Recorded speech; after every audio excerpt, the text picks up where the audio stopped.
Hello there, and welcome. I'm so glad you found your way here.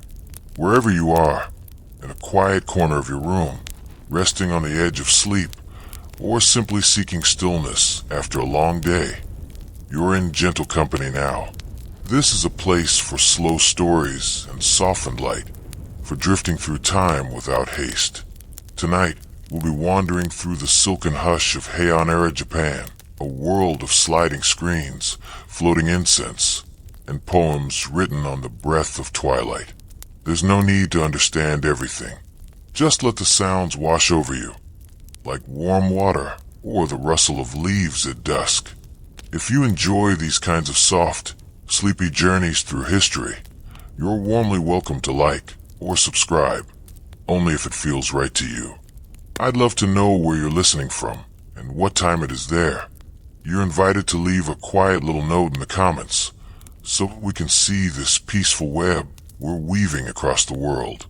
So, go ahead and pour yourself something warm, tea, cocoa, or just a bit of quiet water.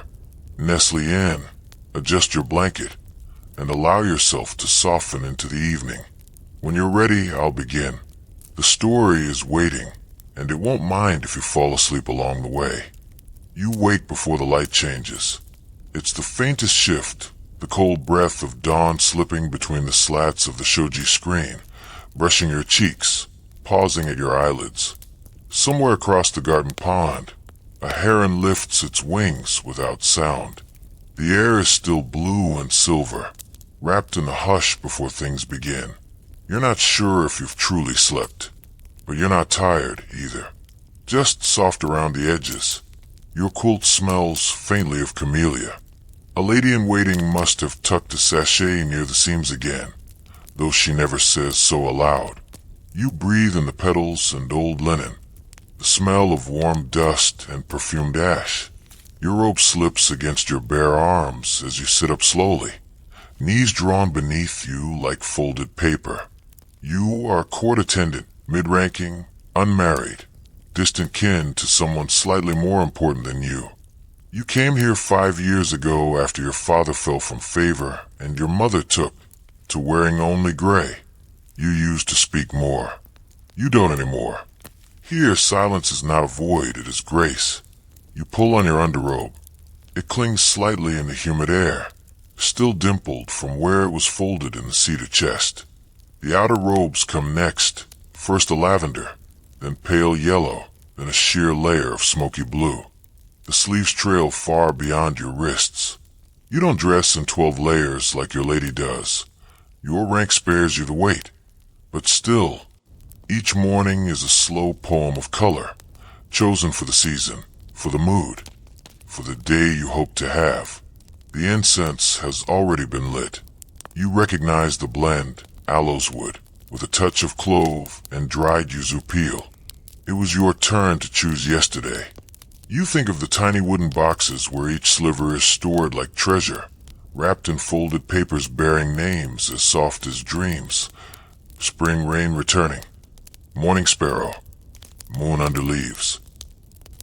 The smoke twines upward now, thin as calligraphy, curling toward the paper ceiling. Your footsteps are bare and soundless on the polished floor as you move toward the eastern veranda. Morning light is coming now slowly, like warm ink brushed onto silk. The garden beyond glows in dew. Irises nodding on their stems, moss glowing silver green around the stone basin. You watch a carp stir near the surface. The ripples it leaves behind make the clouds and the water tremble. There's a soft rustle to your left. Yon has arrived. She is younger than you by 3 years, and shorter by a thumb's width, though her presence always feels larger somehow. She bows gently, her eyes half lidded with sleep and some secret humor. The plum blossoms fell more heavily in the night, she says. They're already sweeping them from a walkway. You smile, and she does not need more from you. She sets down a lacquered tray beside the veranda's threshold. Rice porridge, pickled radish, and 2 folded sheets of nori laid over a slice of salted trout. A cup of barley tea, still steaming, barely trembling from her steps.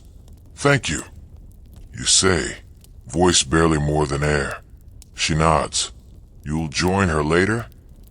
You nod too, after the writing practice.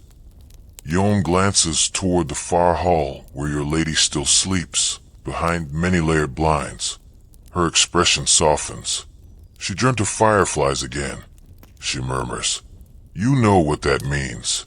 The calligraphy this morning will lean toward longing. You will need to prepare softer ink, more water, a finer brush, possibly the cream-colored paper that smells faintly of plum bark, the one that smudges easily. She prefers it for dreams. After Yon departs, you eat quietly, listening to the soft plunk of bamboo dipping in the water chute. The barley tea is cooled slightly. It tastes like toasted rice in silence. The sun has risen just enough to burnish the pond in gold. You do not rush. There is no such thing here. At mid-morning, you settle at the low writing desk in the quiet side room. The floor creaks softly as you shift, and the dust motes rise and fall around you like slow, golden snowfall. You select the thinnest brush from the bundle. Its lacquer handle is carved with a faded peony motif, almost invisible now from years of touch. The inkstone waits. You pour a few drops of water onto the center and begin to grind the black stick against the surface, slowly, in small, circular motions. The scent rises, earthy, bitter, a little like rain. As you grind, you recite the morning lines in your mind. Even in stillness, the dew slips away. One breath, and the scent of yesterday dissolves. They are not yours. Not yet. But you'll write them anyway later. Maybe as a letter. Maybe on a folded fan left where someone might find it. Soon, your lady will wake. You will attend her with ink and paper, with the soft humming of the koto played from behind a screen. But now, in this in-between hour, you are just yourself, or the self that lingers between the roles. You think of home sometimes, not the place, which was modest and often cold, but the rhythm of it. Your mother stirring miso at dawn, the sound of your father's sandals against gravel, the way you and your sisters whispered behind the hanging curtain when a festival passed.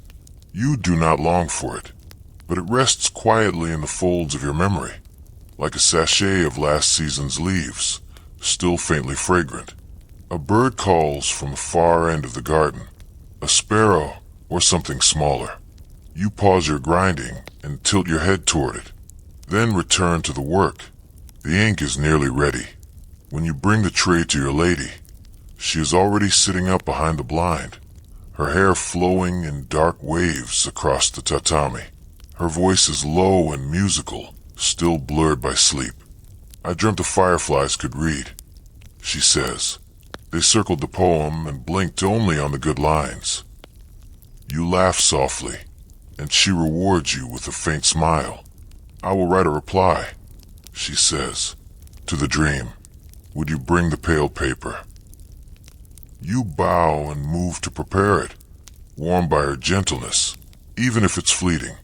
By midday, the shadows have softened along the garden path.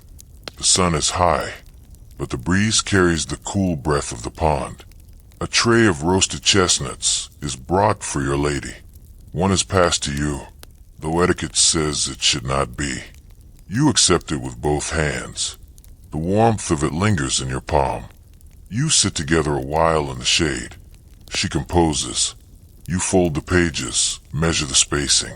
Her calligraphy is smooth today, soft loops, no hesitation. You can see her mood in the brushwork. You wonder if she sees yours in the way you fold. The chestnut is sweet, slightly smoky. You bite it slowly, watching the wind move through the bamboo. You think it must be happy, the wind. It has nowhere to stay, and nowhere it must go. In the distance, you hear the slow tapping of the garden boy trimming irises, the gentle clatter of porcelain from the kitchen wing, and the whisper of silk sleeves brushing paper as your lady rewrites a final line. There is nothing else you must do right now. And so you sit quietly, letting the warmth of the chestnut soften in your mouth, the scent of aloes wood smoke curling past your sleeve, the faint ache in your knees from kneeling too long becoming a gentle reminder of the stillness you've earned. Your eyes close, just for a moment. The fireflies haven't come yet, but already you feel the poem inside you forming. The warmth arrives slowly. It is not a sharp heat, not yet, the kind that bakes rooftops or makes silk cling to the skin. No, this is the gentle warmth of early afternoon in late spring, a sun that presses lightly, like a folded palm on the back of the neck, a breeze that still carries the cool echo of morning. You feel it on your cheek as you shift slightly on the veranda, robes rustling like reeds. Your lady has retired to her inner room to rest, the paper screens drawn closed, her calligraphy pages folded beside her with a sprig of plum. You watched her eyelids fall in stages, until her breath lengthened and her hand fell slack on the cushion. Yon had brought her a cooling cloth scented with iris water and tucked it across her brow. You did not need to be told to leave then. So now you sit here, with the ink stain still on your fingers and the garden to yourself. The air carries a different timbre in the afternoon. The water chute still taps its rhythm, but slower now, as if reluctant to stir the pond. A bee investigates the edge of your sleeve, then moves on. Somewhere in the bamboo grove, a gardener hums to himself. The melody is without form, just a series of low notes rising and falling, like birds gliding over hills. You look down at your hands. The ink has sunk into the ridges of your skin, a bluish shadow between knuckles. You do not wash it away yet. There's something comforting in the evidence of creation. At your side rests the pouch of fragrance papers, thin, pressed wafers of dyed rice fiber, infused with layered scent. One of your duties is to test new blends, not for approval exactly, but for poetry. You are meant to listen to them, decide if they feel like longing or return, like snow before it falls, or footsteps after they're gone. You unwrap one, the lightest green, called Wind from the West Window. The scent rises immediately, pine resin, crushed chrysanthemum, and something floral that's harder to name. Not a scent for letters, perhaps for offerings, or for solitude. You fold it again and tuck it back. A light tapping behind you signals Yon's return. She carries a tray of chilled barley jelly and sugared plum slices on a lacquer dish the color of old oxblood. Her steps are precise but unhurried. Too warm inside, she murmurs, placing the tray between you. She sleeps, but the room breathes too slowly. You nod, and she folds herself beside you, resting her weight onto her calves. Her sleeves brush yours. It's a familiar rhythm. You've sat like this often, in different seasons, different silences. You share the jelly without a word. It melts cool and soft on your tongue, a taste between grain and ghost, barely sweet. The plum bites back a little, sour on the edges, sugar crackling faintly between your teeth. Yon sucks her lower lip thoughtfully. She asked for the iris robe again. She says, though it's early. You smile. The iris robe is your lady's favorite, a layered set dyed in pale violet, gray, and near white, meant to mimic mist on water. It is more suited for mid-June. She wants to be seen, you say. Yon lifts her brows. Or not seen. You know how she is. You do. You both do. The sun creeps across the veranda. You shift backward just slightly, so the shadow of the eaves falls across your knees. The garden reflects the light more brightly now, the surface of the pond almost white, the shadows under the bamboo more stark. The koi have vanished below. Only the ripple of the iris leaves shows where they passed. A crow calls from the roof tree. You both look up, but the sound passes. Somewhere near the gate, you hear the distant roll of a carriage wheel, muffled in gravel. A visiting nobleman, perhaps, or a scribe returning with scrolls. Shall we check the incense chest? Yon asks after a while, You nod, and together you rise. The incense room is tucked behind the central wing, near the paper storeroom and away from foot traffic. It's cool and dim here always. The walls are lined with cedar planks, polished to a quiet sheen.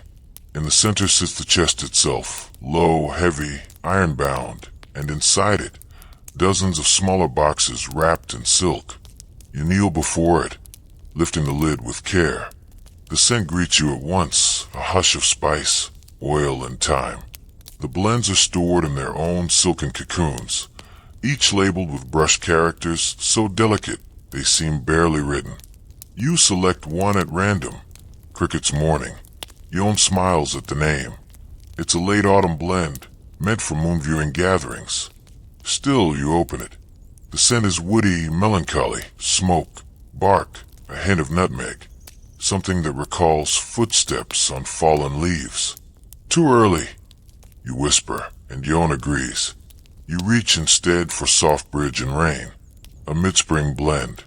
Clove, powdered sandalwood, something musky like old silk. You smile. This is the one. You light it on a mica plate and wait. The smoke rises in a thin, almost invisible line. You both lean forward, not to sniff, but to listen. It smells like something ending gently, like the moment after conversation, or before a farewell that doesn't quite happen. Yon closes her eyes. Save it for the dressing hour. You murmur. By mid-afternoon, the house stirs again. Footsteps pad across the walkways. More trays are carried. Doors slide open and closed with the soft scrape of wood on wood. The rhythms of court life, unhurried, choreographed, yet precise. You return to your quarters briefly to wash your hands and smooth your robe. You pass another attendant on the veranda, her arms full of freshly steamed sleeves. She nods to you without breaking her stride. Your lady is awake when you return. Her hair has been brushed and pinned up, a single camellia tucked behind her ear. Her gaze is distant as she studies the garden from behind the gauze curtain. She doesn't speak at first. You kneel beside her, waiting, the inkstone ready, brushes set. After a few breaths, she turns. There was a woman, she says softly, who carried a poem on her sleeve for 3 days without reading it. She said she preferred the weight of not knowing. You nod, not because it makes sense, but because it is true. She begins to compose. You prepare the ink. She writes in long, unhurried strokes. You notice a slight curve to her wrist, the way her fingers linger at the end of each stroke. She writes as if she is listening to something you cannot hear. When she finishes, she sets the brush down, and you fold the page. You will add a plum petal before sealing it. Outside, the shadows have lengthened. The sun hangs lower, casting golden bars across the floorboards. Somewhere, someone is preparing the bath water. You smell the faint note of pine ash. As your lady rises and moves slowly toward her dressing screen, you follow to help arrange the next set of robes. She chooses the iris, of course. The sleeves spill like river mist across your arms as you lift them. You think of the incense burning earlier. The memory of its scent seems to rise again now, unbidden. It floats between you and her unspoken. You help her dress. The weight of the fabric is familiar now, part ritual, part memory. She watches your hands as you smooth the collar. Her gaze lingers, but she says nothing. When she is fully dressed, she turns toward the veranda. "I'll take my tea outside," she murmurs. You bow. As she steps into the light, you remain behind for a moment. You look down at your hands. The ink washed away now, replaced by the faint perfume of the robes, the echo of sandalwood. You feel the weight of the day, but not as burden, more like a silk garment draped lightly across your shoulders. You return to the writing room, where the light slants golden across the floor, and sit for a moment with nothing to do. You reach into your sleeve and pull out the green fragrance paper again. Wind from the west window. You unfold it, press it to your wrist, and close your eyes. It still smells like something waiting to happen. The air shifts. It happens so gradually, you almost miss it. A slight thickening in the shadows beneath the veranda.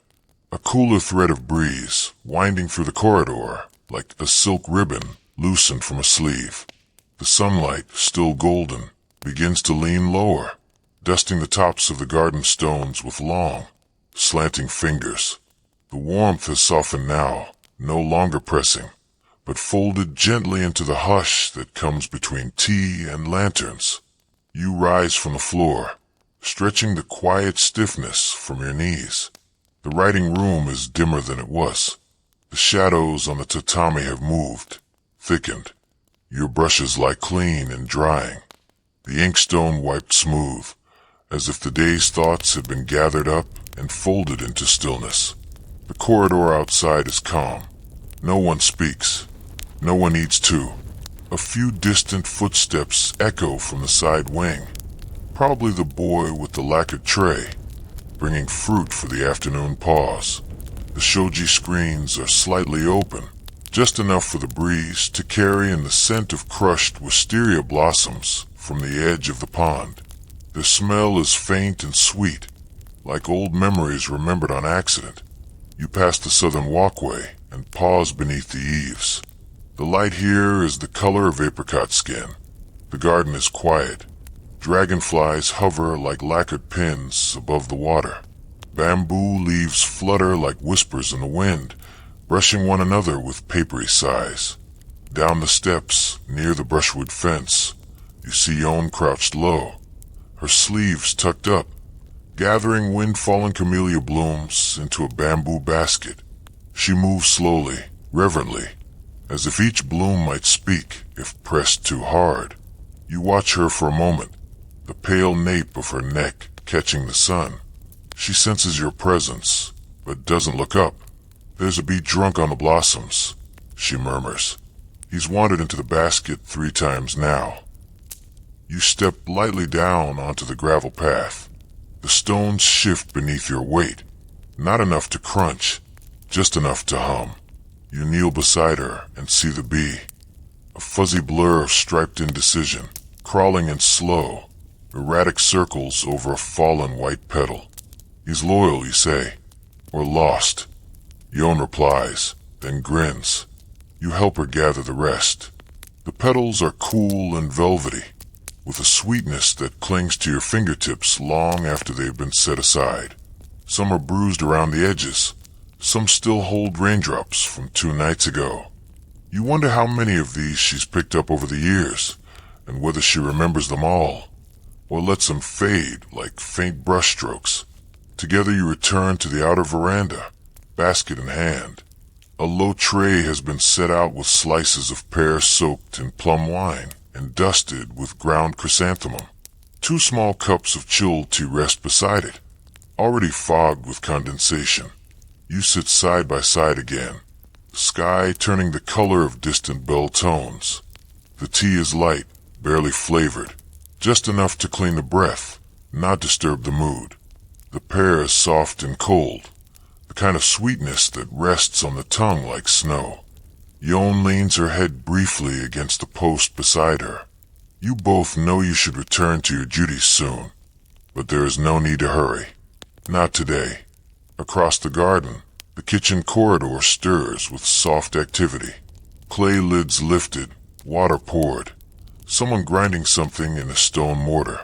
The quiet chaos of preparation. Dinner will come soon. Then the bath. Then the songs and shadows of evening. But for now, the world is made of low light and warm stone.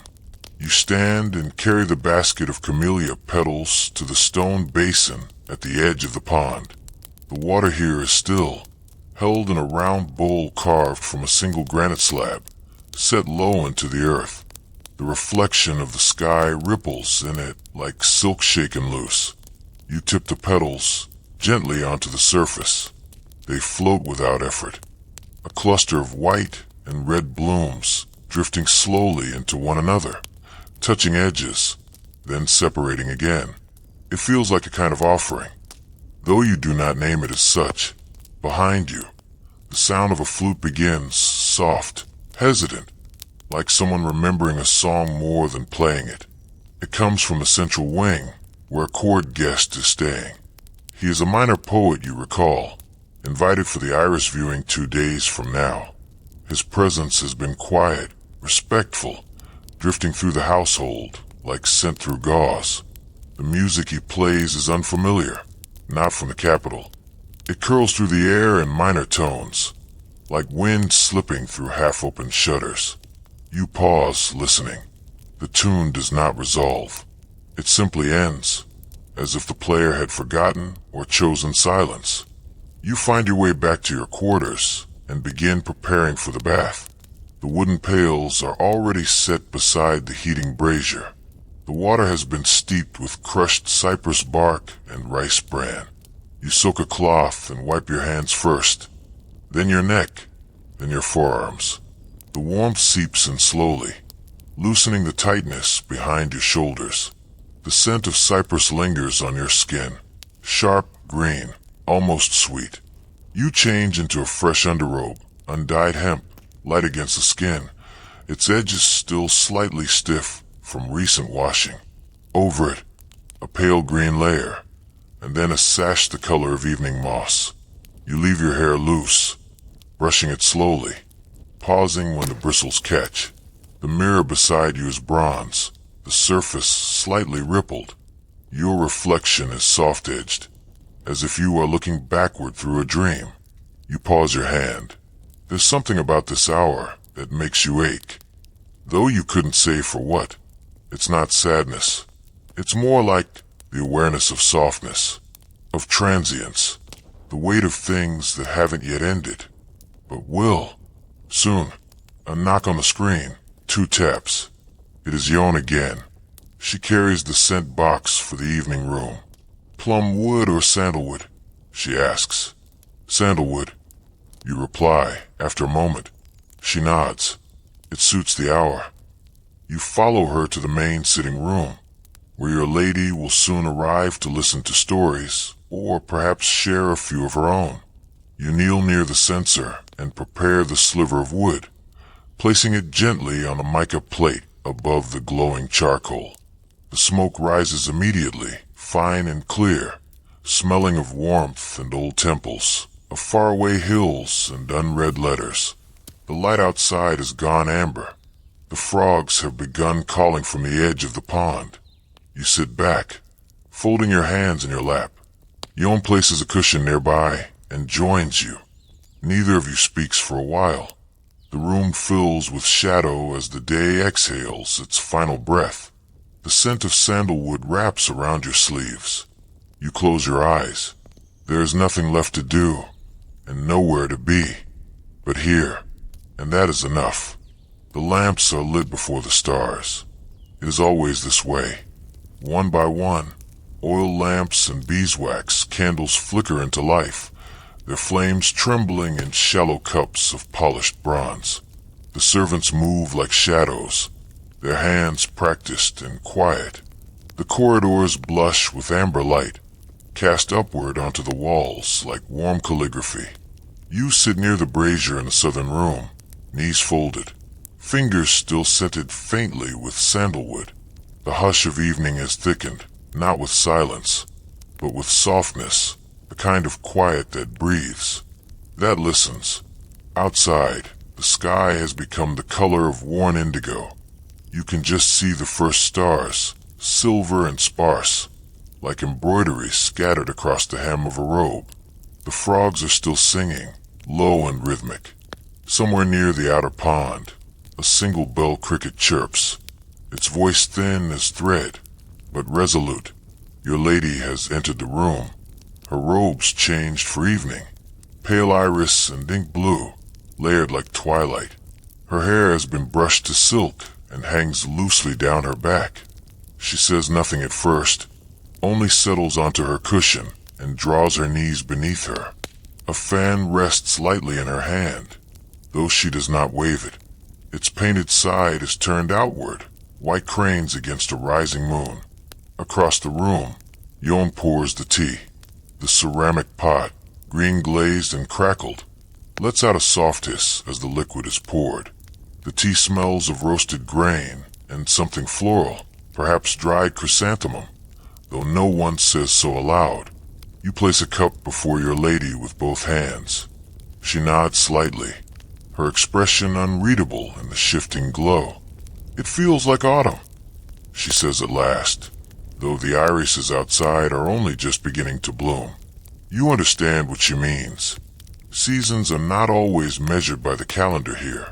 Sometimes they arrive in the tone of the air, or in the way one shadow leans into another, in the way someone pauses before speaking, in the shape of a silence. A maid enters quietly with the koto and places it before your lady. You help her tune the strings. Each note is adjusted with wooden bridges shaped like boats, slid beneath the silk strings like small, sleeping cranes. Your lady plucks a single note, deep, resonant, then another. The melody is slow and drifting, with pauses long enough to let the air settle between phrases. It is not a performance. It is a kind of remembering. You watch her hands, the way they move with practiced grace, barely touching the strings, coaxing sound like breath from still water. Her eyes remain half-lidded, unfocused. She does not play for you, or for anyone. She plays for the evening itself. When she finishes, the room holds its breath for one long moment. Then she sets the instrument aside. "I had a dream last night," she says, speaking more to the room than to you. "I was standing in a garden I had never seen. The plum trees were blooming, but the blossoms were falling backward into the branches." No one answers. You know she does not expect it. Later, a tray is brought in. Steamed sweet potatoes, sliced and dusted with sugar, and pickled daikon cut into translucent coins. The sweetness clings to your tongue like fog. The pickles pull your thoughts into sharpness again. You eat slowly, watching the light flicker on the painted scroll hanging beside the doorway. Waves and reeds, a single heron sketched in faint ink. You help clear the tray when your lady gestures faintly. Yon lifts the sliding door open, and the cool air moves in like a sigh. Outside, the lamps in the garden have been lit, stone lanterns with fireflies flickering at their feet. Their flames shimmer behind carved screens, throwing delicate patterns onto the path. You follow her as she rises. Barefoot, she steps out onto the veranda. You and Yon take your place behind her, robes gathered up, the soles of your feet brushing against the smooth planks of wood worn down by generations of women just like you, walking softly into night. The garden smells of water and earth, of wet leaves and warm rock. Crickets sing between the stepping stones. A moth flutters briefly around the corner lamp, then vanishes into the shadows. Your lady pauses near the pond's edge. The moon is rising now, pale and full, reflected in the still water below. Her gaze follows it. Her face, lit from beneath by moonlight and lantern glow, looks older and younger all at once. There is something inside her you can't name, but you feel it all the same. A fullness, a loneliness, an understanding. She turns to you, then gestures to the fan tucked into her sleeve.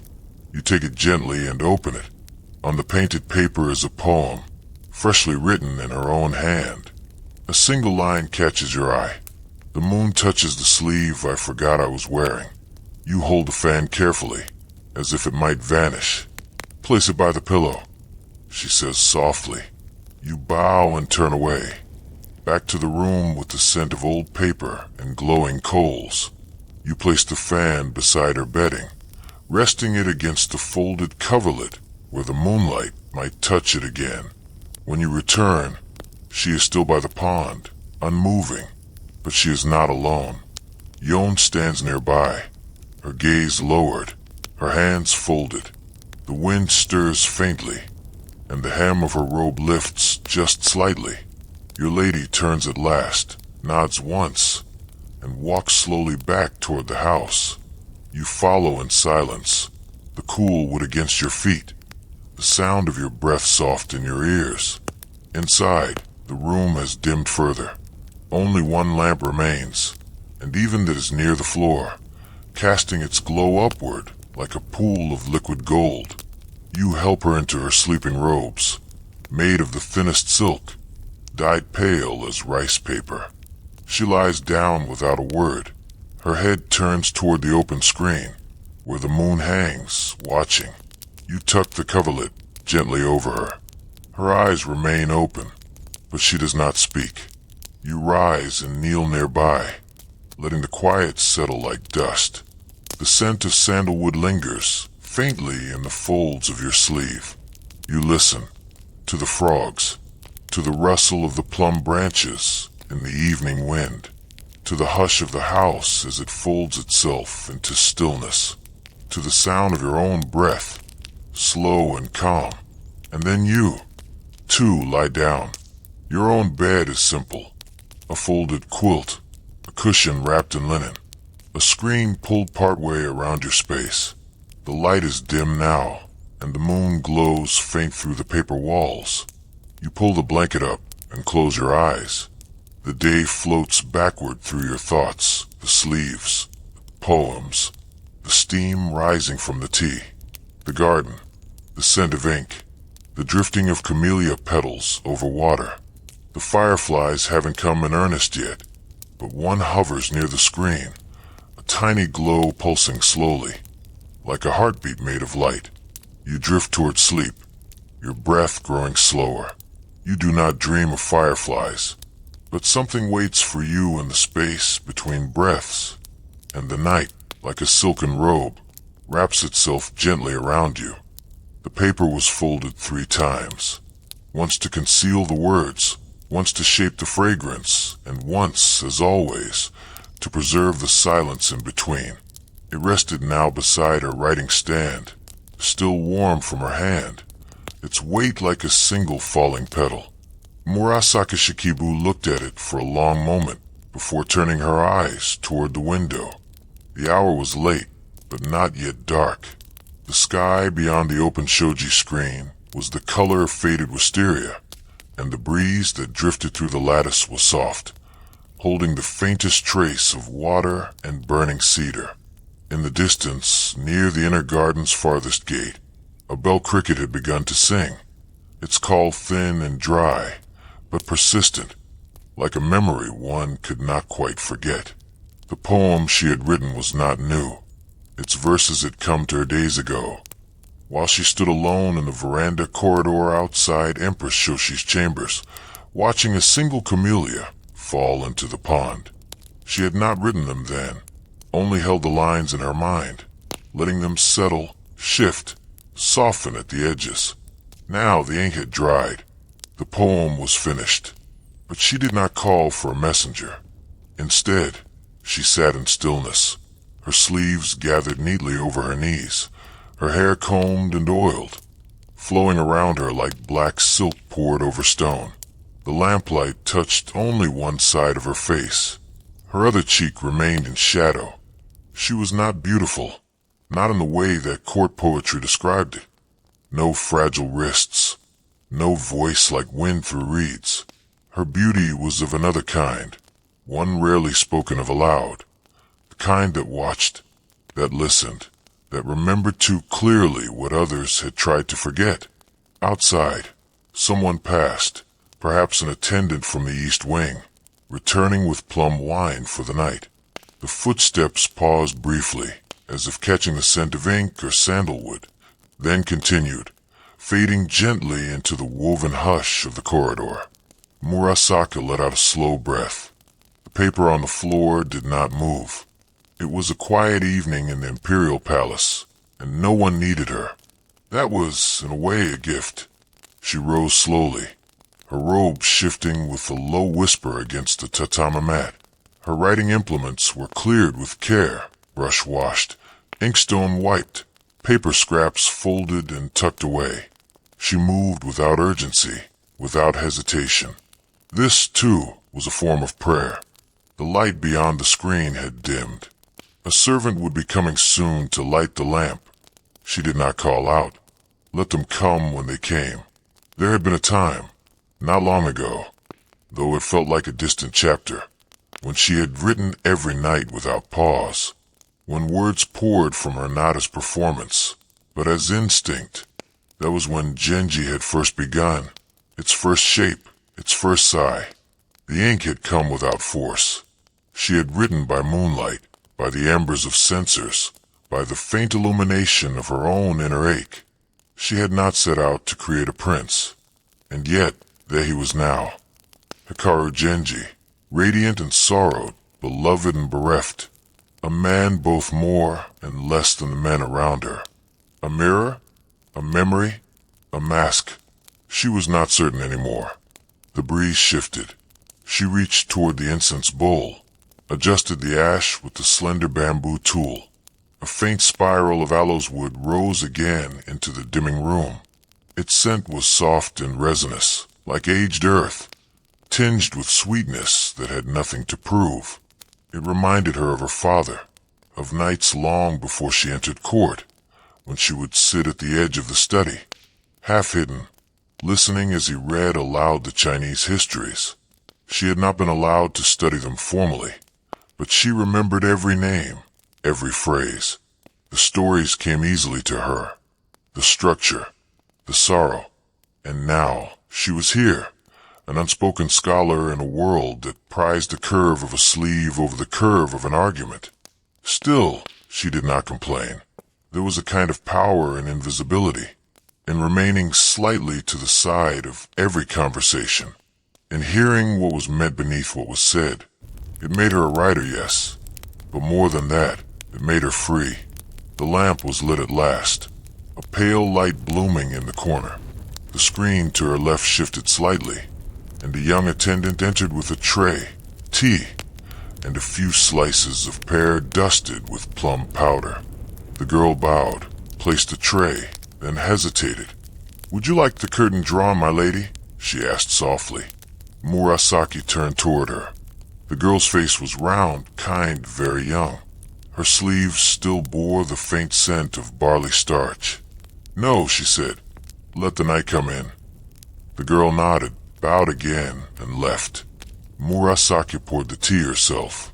The steam curled upward, caught briefly in the shaft of lamplight, then vanished. She sipped it slowly, the warmth settling beneath her ribs. The pear was sweet, cool. She chewed without thinking, eyes drifting again toward the open screen. The pond outside had gone dark. Only the faintest shimmer of moonlight traced the edges. The frogs had begun their evening chorus. Somewhere farther off, the sound of laughter drifted from the Empress's quarters, soft and distant, like a story someone else was telling. She did not envy them, not their elegance, not their perfume, not their gentle competitions. She envied only their forgetting. She set the cup down. There was a letter on her writing table, unopened. It had arrived that morning, slipped quietly beneath her ink brushes. The handwriting was fine, feminine, practiced, but unfamiliar. A fan motif stamped faintly into the paper. Probably another noblewoman asking for a chapter, or a character's future, or a mirrored sorrow to insert into her own poems, or perhaps something else. She reached for it, but did not open it. Instead, she lifted the folded poem she had written earlier, unfolded it once, just to glance at the characters. "This robe still carries your scent, though I have washed it 3 times since you left." She refolded carefully once, then again. She was not certain who it was for. Perhaps herself. Perhaps no one. It did not matter. The story would continue on paper, in gesture, in the soft rustling of robes beneath a full moon. She looked out across the night and listened. The pond rippled, touched by wind. The lamp flickered beside her. The silence stretched, comfortable, whole, and lightly fragrant. Somewhere beyond the curtain of night, Genji still wandered, and so did she. Morning did not announce itself in the court. It crept, a gradual brightening behind the screens, a softening in the coolness of the tatami, the faint scent of ashes still warm in the brazier, mixed with the earliest thread of incense. In the women's quarters of the imperial palace, the day always began this way, quiet, scented, unfinished. Murasaki Shikibu was already awake. She lay on her side, one hand beneath her cheek, the other curled loosely at her chest. Her eyes were half open, tracing the patterns in the wood grain above her. She had not dreamt, or if she had, it had left no residue, only a sense of having passed through time unnoticed. There were no bells, no clanging, just the whisper of a maid unfolding the blinds, the whisper of dawn, brushing against the woven reed mat like a robe hem dragged behind a retreating figure. She rose slowly, not from weariness, but from habit. The morning was not something to be seized, not in this place.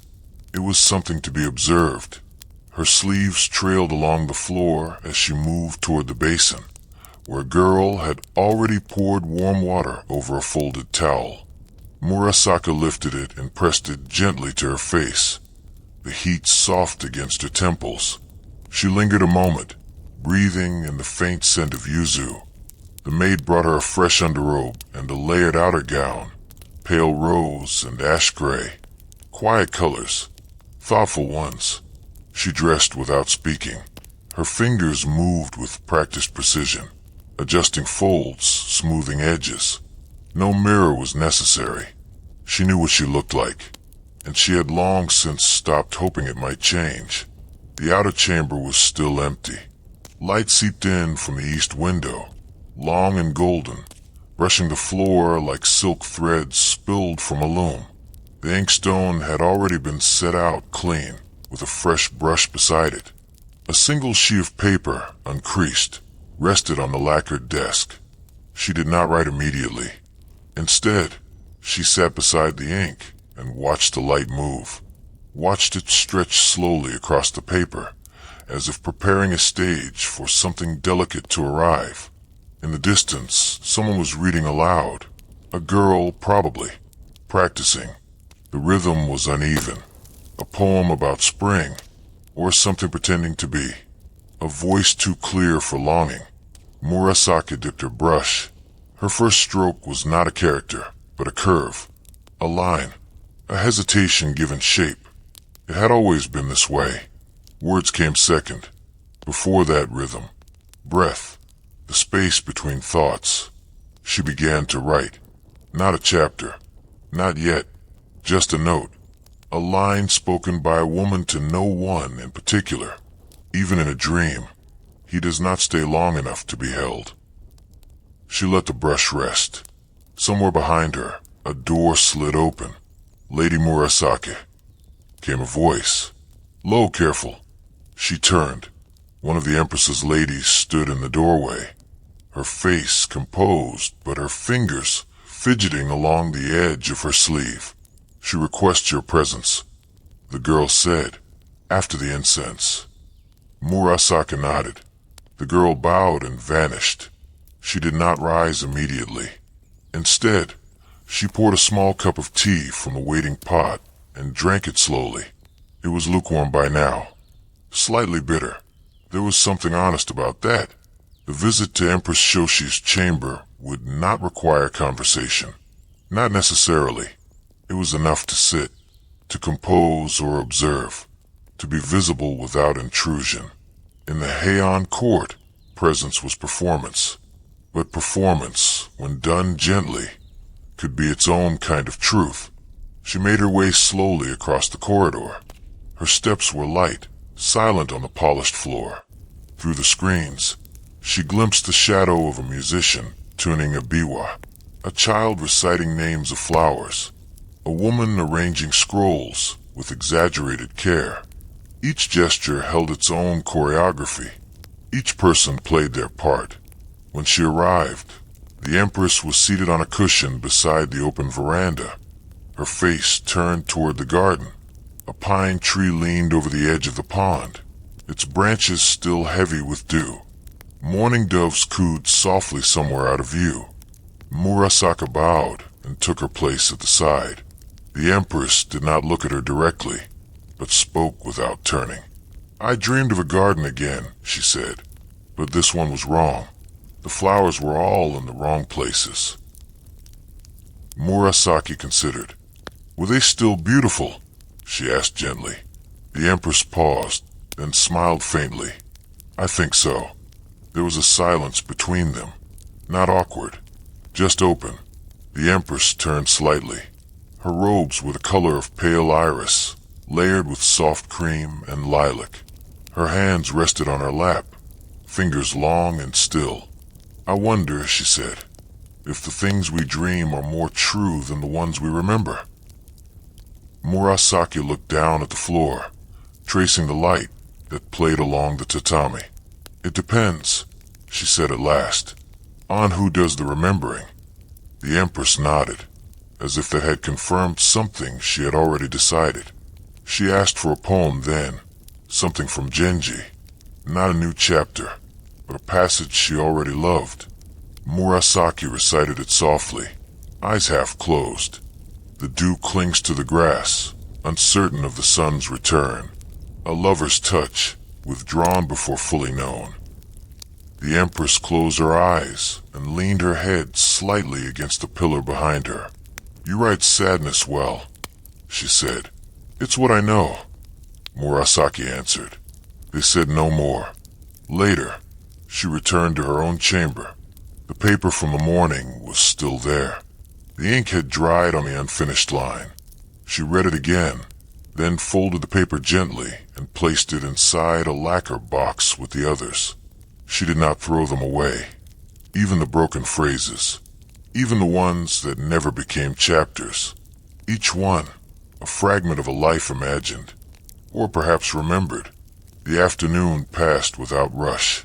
She wrote a letter, answered one, adjusted the scent of the incense chest, listened to a maid hum a half-forgotten tune as she folded linens, watched the clouds shift from soft white to pale gold.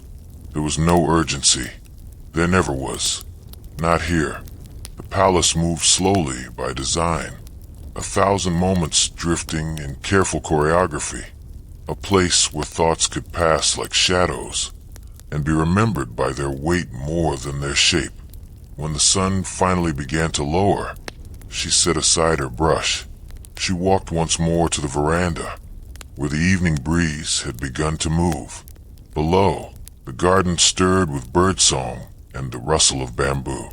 The world unchanged, and yet somehow always changing. Just like the prince she had created, glowing, graceful, never still. She smiled faintly. He had her eyes, she realized, not in color or shape, but in the way they looked through things, and past them. She had not meant to give that to him, but perhaps that was the nature of writing. You could only begin the story.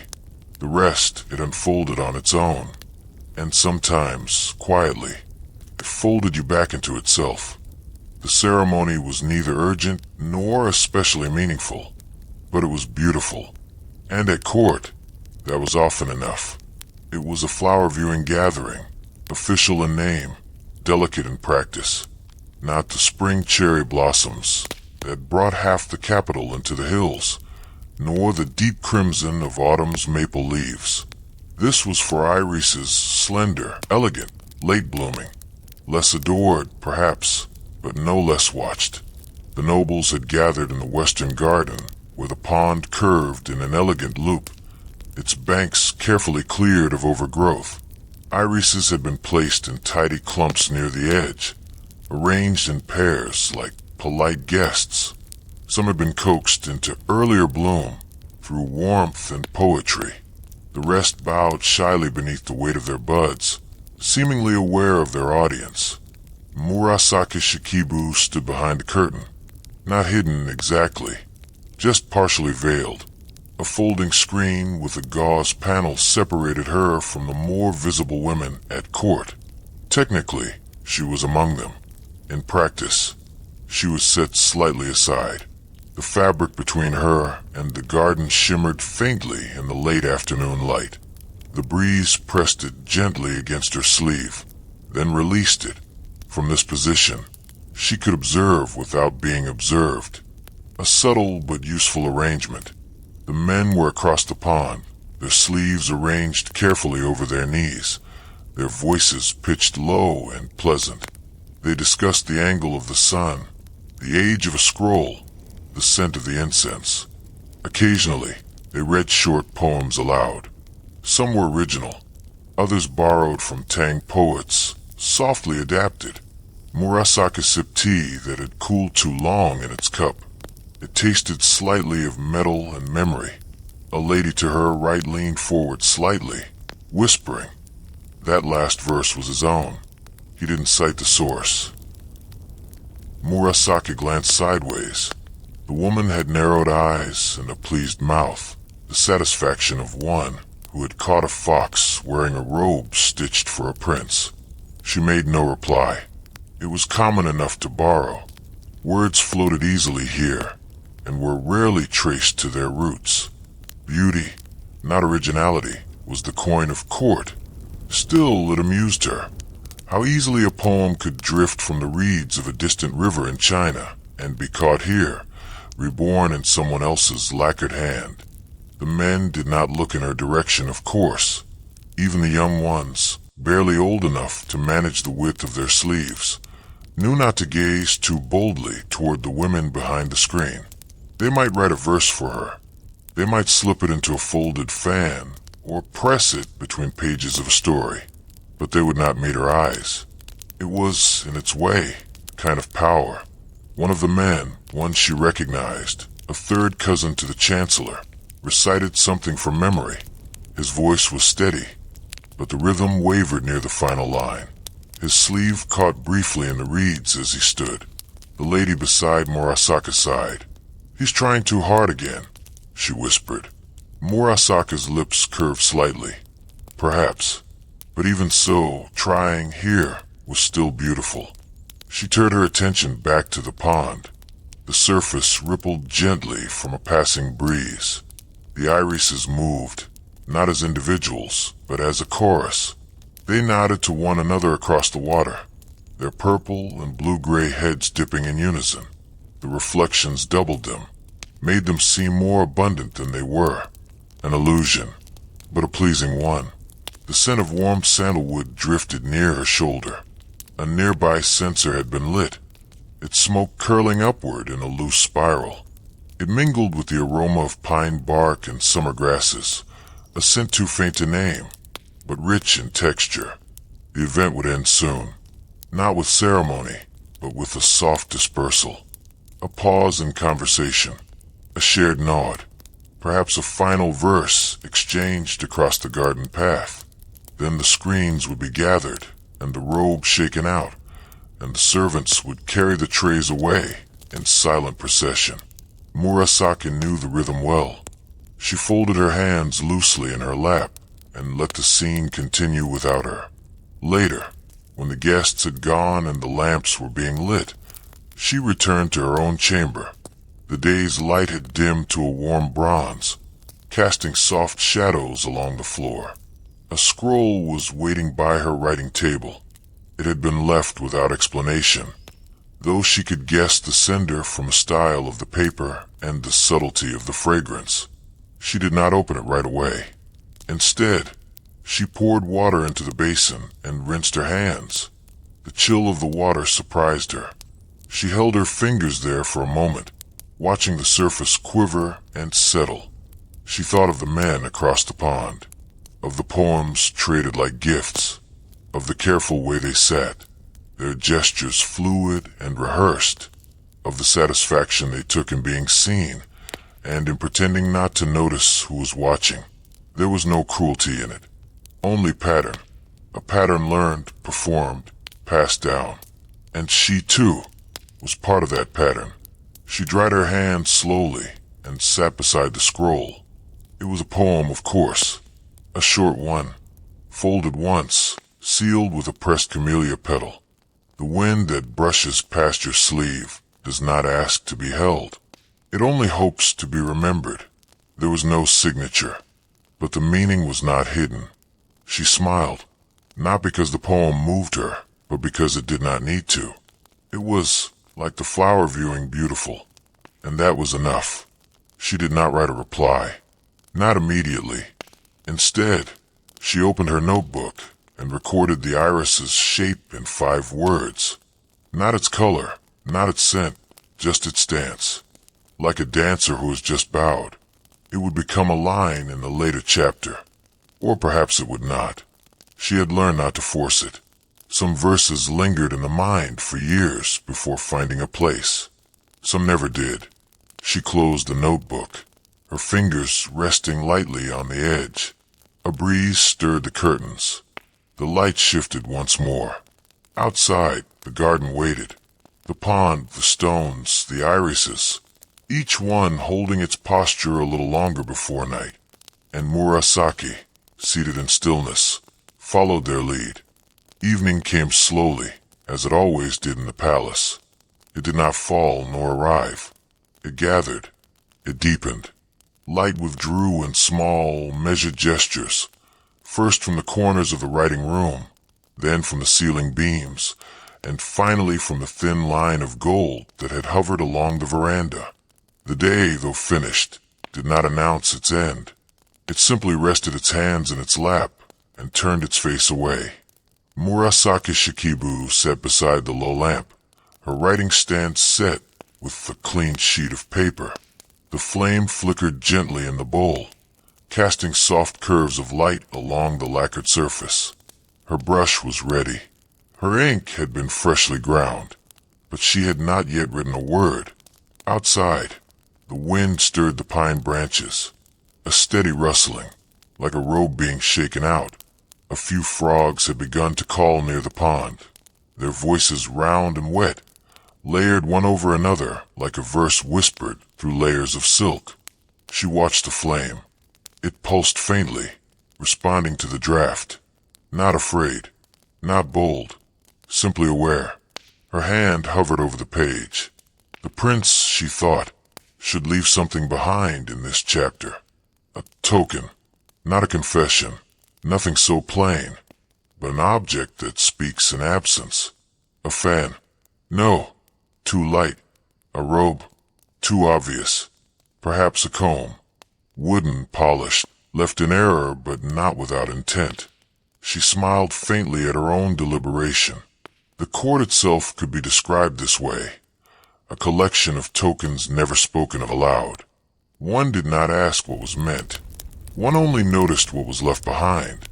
She dipped her brush, pressed it lightly to the page. The ink spread in the first soft stroke. Not a word, just a mark. A small gate opening. She paused. There were moments when writing was effortless, when the story flowed as if it had waited only for the quiet to catch up with it. And there were nights like this, when even the shape of silence resisted being named. She had learned not to rush. Instead, she set down the brush and leaned back slightly, letting the evening settle more deeply around her. Her robe slipped along the floor as she moved, its weight both familiar and unnoticed. In the distance, a bell rang once, a temple outside the palace walls, marking the hour with a note neither heavy nor urgent. A reminder, nothing more. She remembered her father used to count time that way, not with clappers or incense clocks, but by the sound of bells in the air. He said they struck not to signal, but to ask. And what do they ask? She had once inquired, as a girl. He had looked at her and smiled. Did you remember what hour you are in?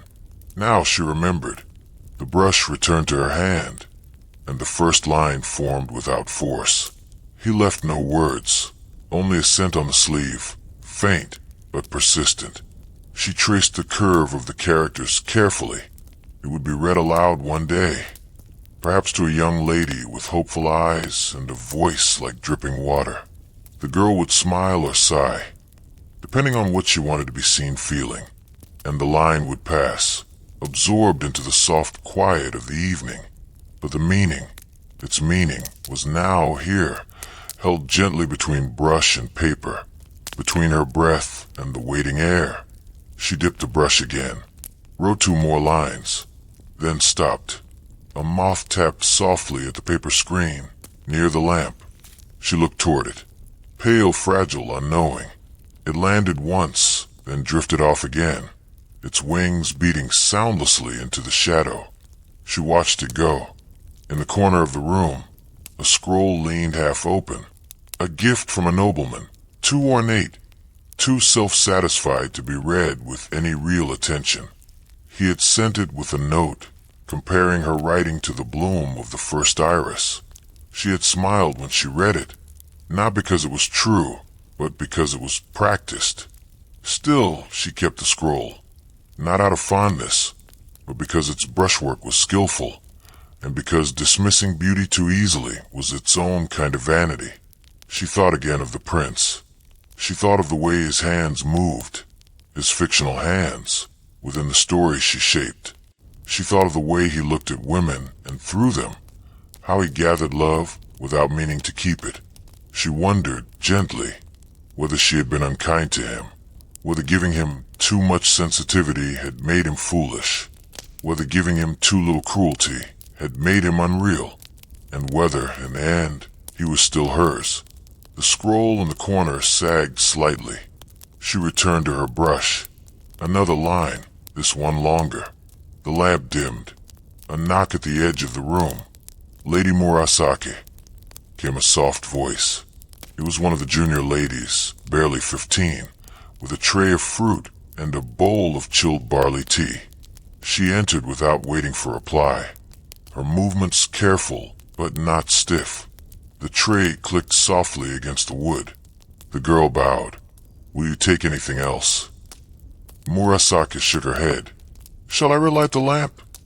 the girl asked, glancing at the dimming flame. Murasaki looked at the light. It was enough. "No," she said. The girl nodded and withdrew. She ate a slice of pear, its flesh cool and granular, touched faintly with sour plum. The tea followed, mild and husky, rinsing the sugar from her tongue. Outside, the moon had risen. She rose and stepped lightly to the veranda. The screen was open. The night air was clean, and the scent of moss rose from the stones below. The moon reflected softly in the pond, trembling only where a carp stirred beneath its surface. She stood there a long time. The scroll still sat behind her. The story half-written. The prince pausing between one house and the next. She had no need to finish tonight. Perhaps she never would. There was no deadline. Only weather. Only scent. Only the space left behind when a character turned his head away from the moon, and the moon remained. She returned to the room and blew gently on the lamp until the flame withdrew. Then she lay down, folding her sleeves beneath her head, and in that still hour before sleep, she did not imagine herself into the story. She let the story imagine itself into her. It began with a scent, or perhaps with silence. No one recalls exactly, not because it was forgotten, but because it was never fully spoken. There were no loud declarations in Kodo, no grand entrances, no teachings shouted to crowds. Only fragrance, offered quietly, names that melted in the mouth like snow, motions traced in air. Even now, in rooms no longer lit by oil or scented with pine ash, a few of those old names linger, whispered in corners of brittle scrolls, folded into the creases of robes that no longer exist. Names like dew on the night iris, cricket returning, moss between footsteps. The kind of names you might dream of once and never dream again. You walk slowly through the side corridor, where the paper doors are cracked open, letting in the long amber light of afternoon. A faint trace of aloes wood hangs in the air, though you cannot see its source. You pause.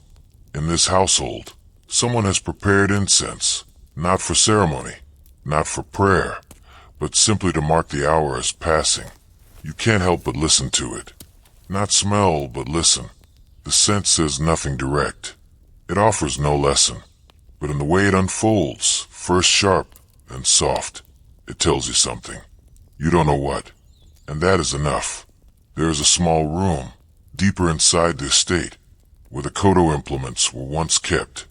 It is empty now. Mostly, the shelves no longer hold their full array of tiny boxes and ceramic bowls. The mica plate is missing.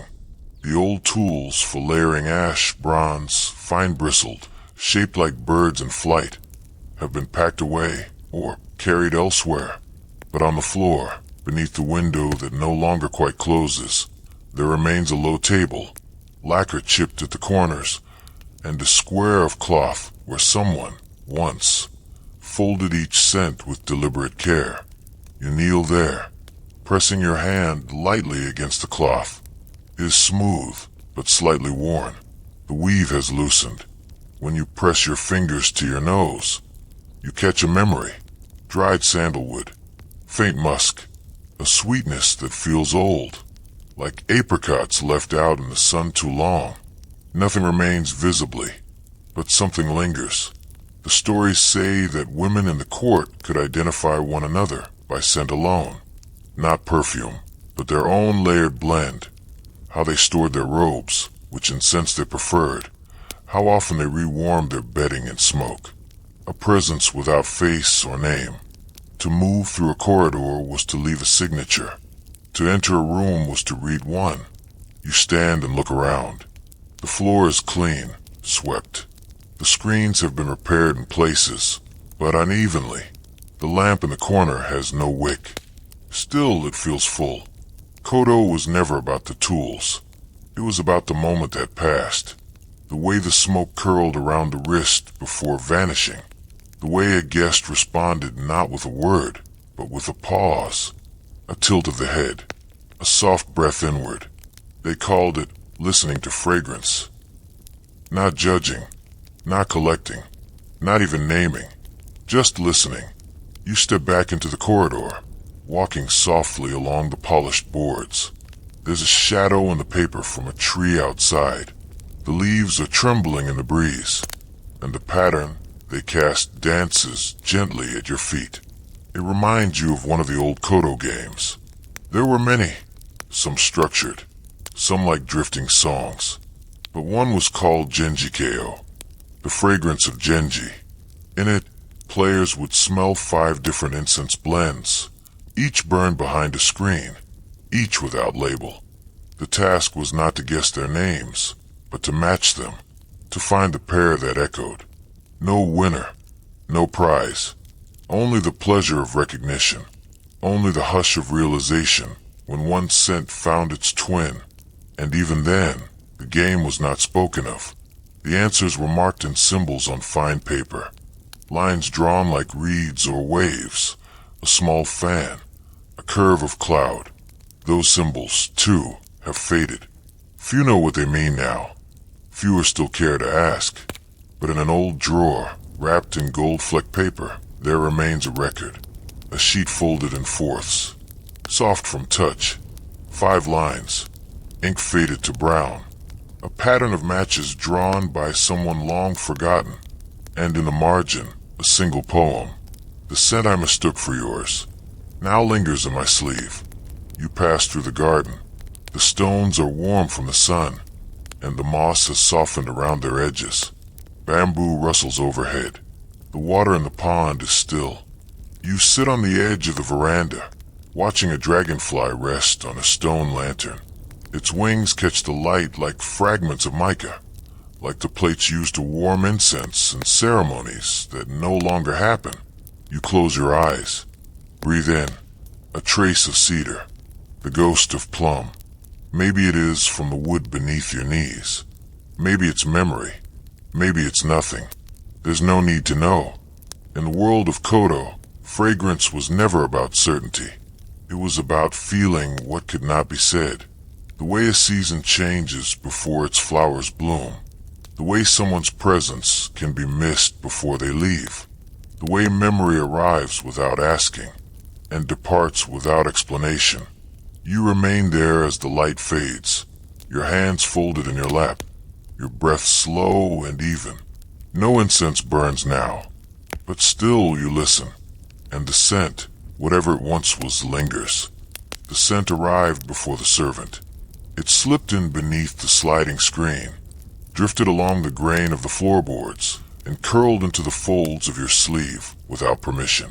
A soft, rounded fragrance would warm by sunlight, with something beneath it, darker and sweeter. Not perfume, not anything you could name. You sat still, as you had been for the last hour, watching the shadows shift across the veranda. A cloud had passed in front of the sun, the garden dimmed by a thread's width. Somewhere in the deeper wing of the estate, someone was playing the 13-string koto, but only half-heartedly, just enough to mark the silence with presence.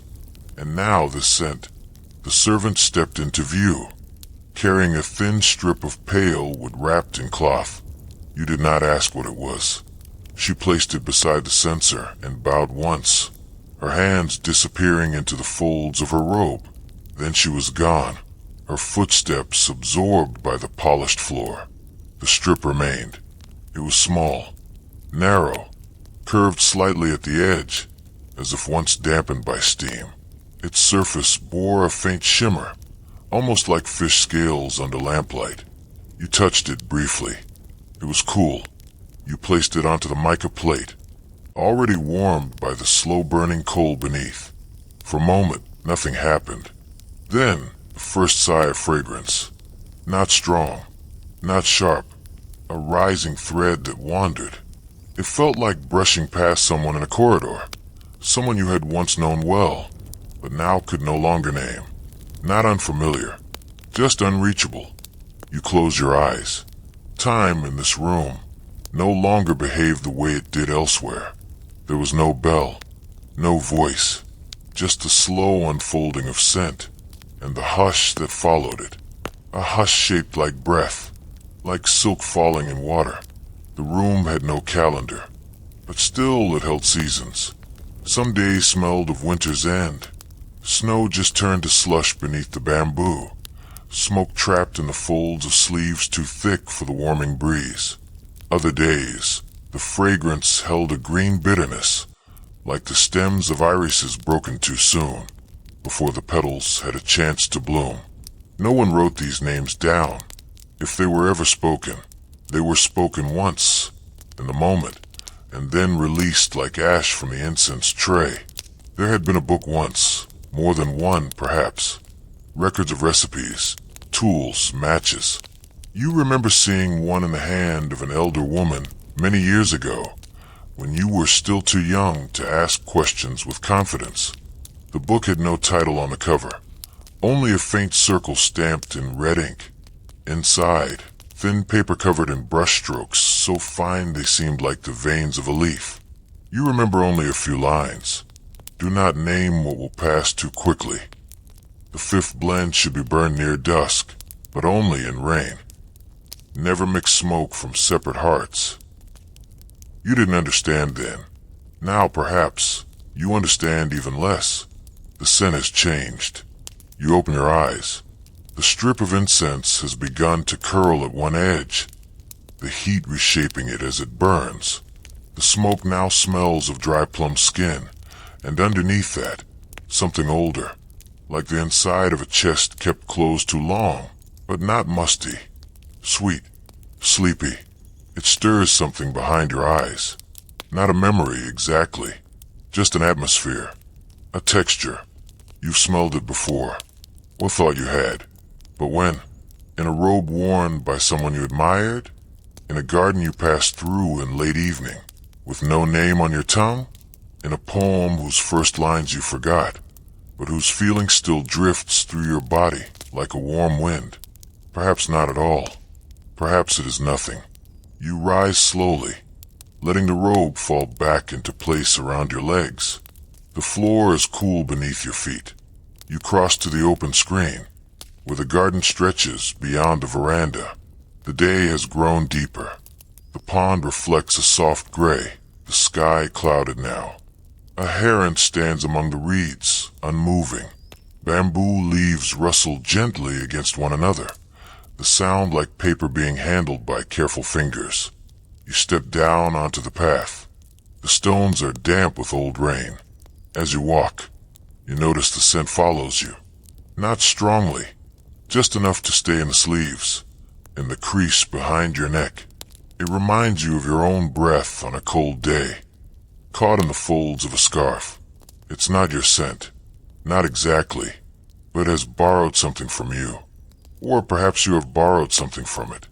You pause near the old incense chest, still tucked beneath the eastern eaves. The lacquer is cracked along one side, and some of the paper labels have peeled away from the smaller boxes inside.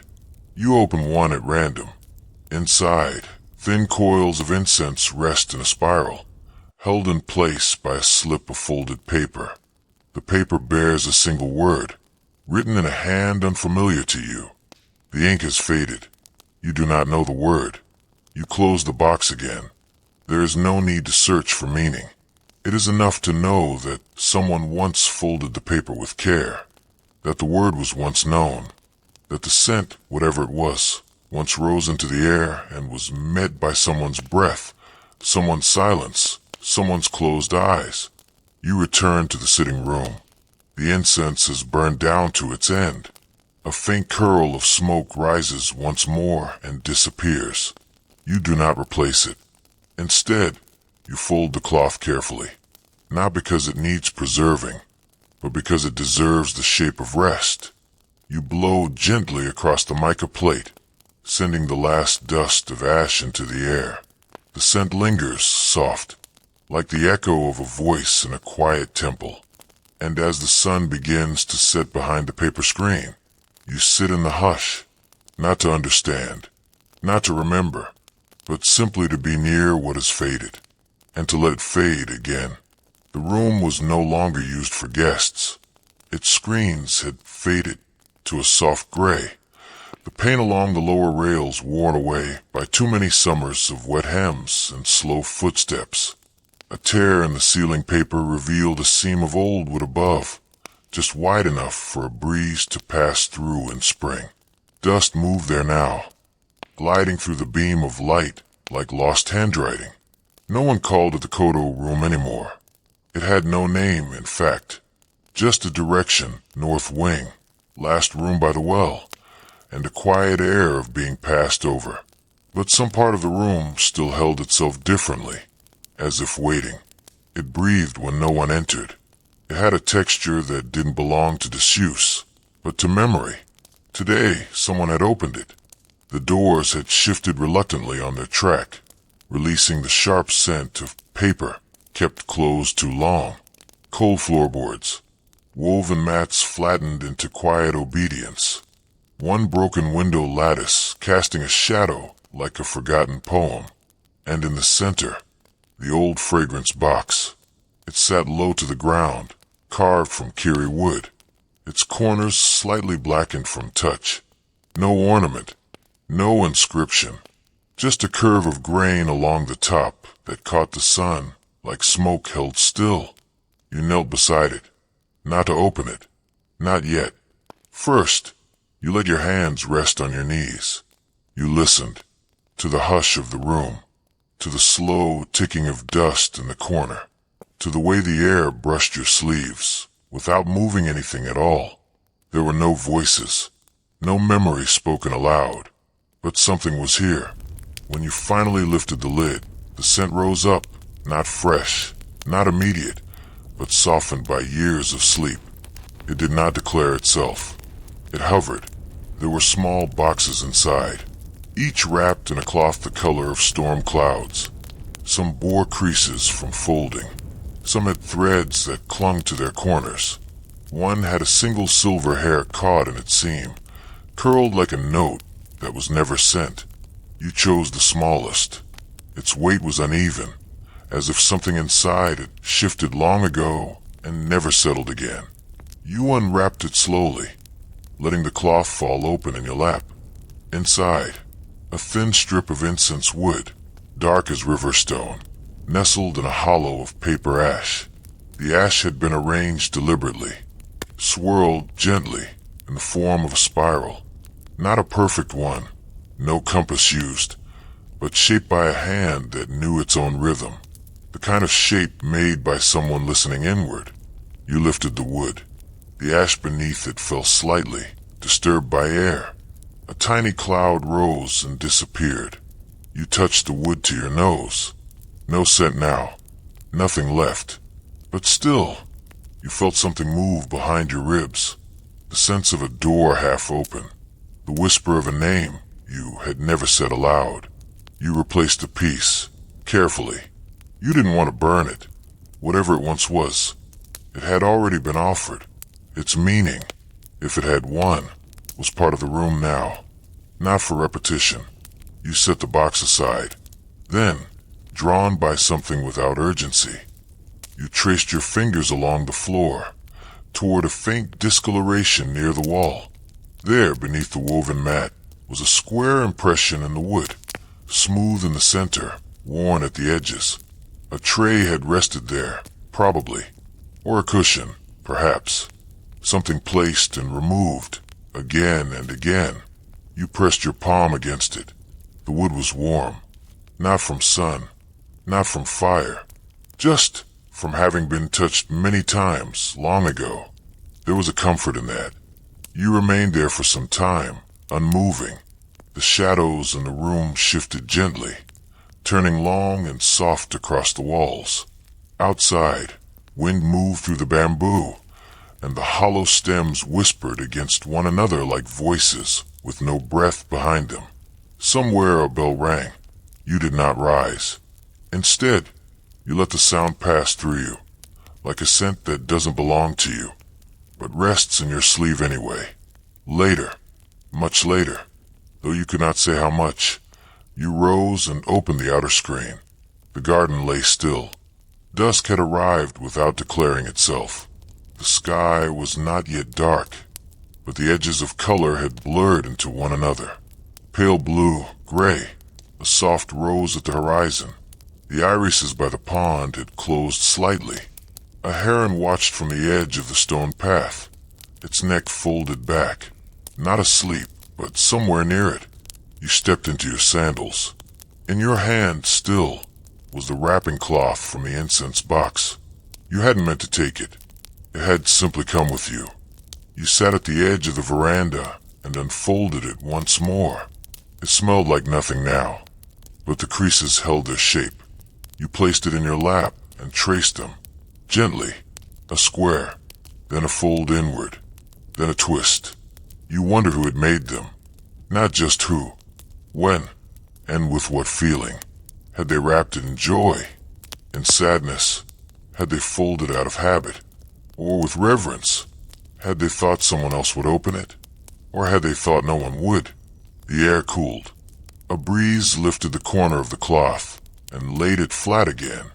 You closed your eyes. There was a moment once long ago when a room like this was not mysterious, when a lady-in-waiting entered with a burner of cherrywood, and a guest removed her outer robe and settled near the mat, and they burned the seventh blend of the season, called Night Boat Returning, and the others listened to it together without speaking. There had been laughter afterward, and then silence, and then a poem exchanged. None of that is known now, but the ash remembered the curve of the spiral, and the cloth remembered the shape of the box, and the room, this room, remember how it once held that silence. You opened your eyes.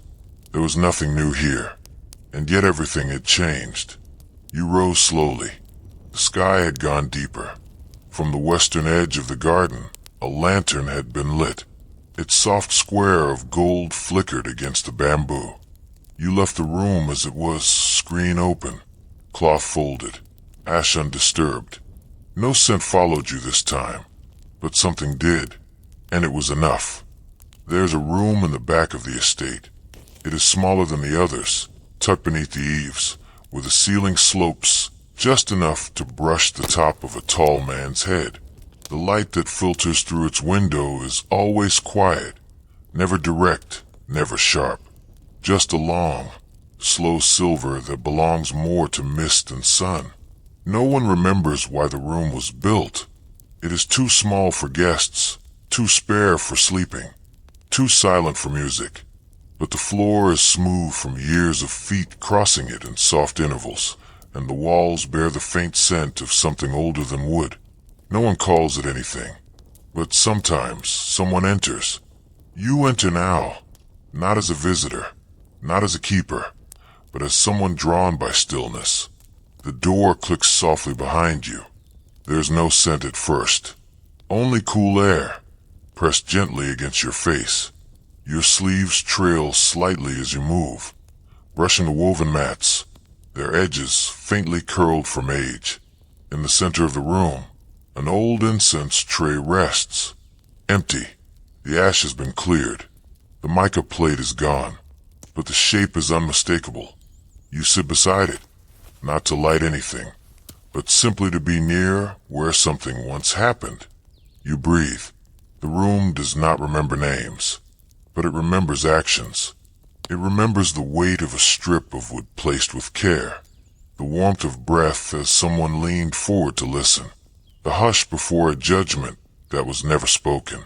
Outside, bamboo leaves sway in rhythm with a breeze too gentle to be seen. They tap softly against the wall, fingers on paper, thoughts on skin. You place your hand palm down beside the tray. The wood is cool, but somewhere beneath it, there's the memory of warmth. Once there were 10 blends, or maybe 14, or maybe only 7 that were truly known.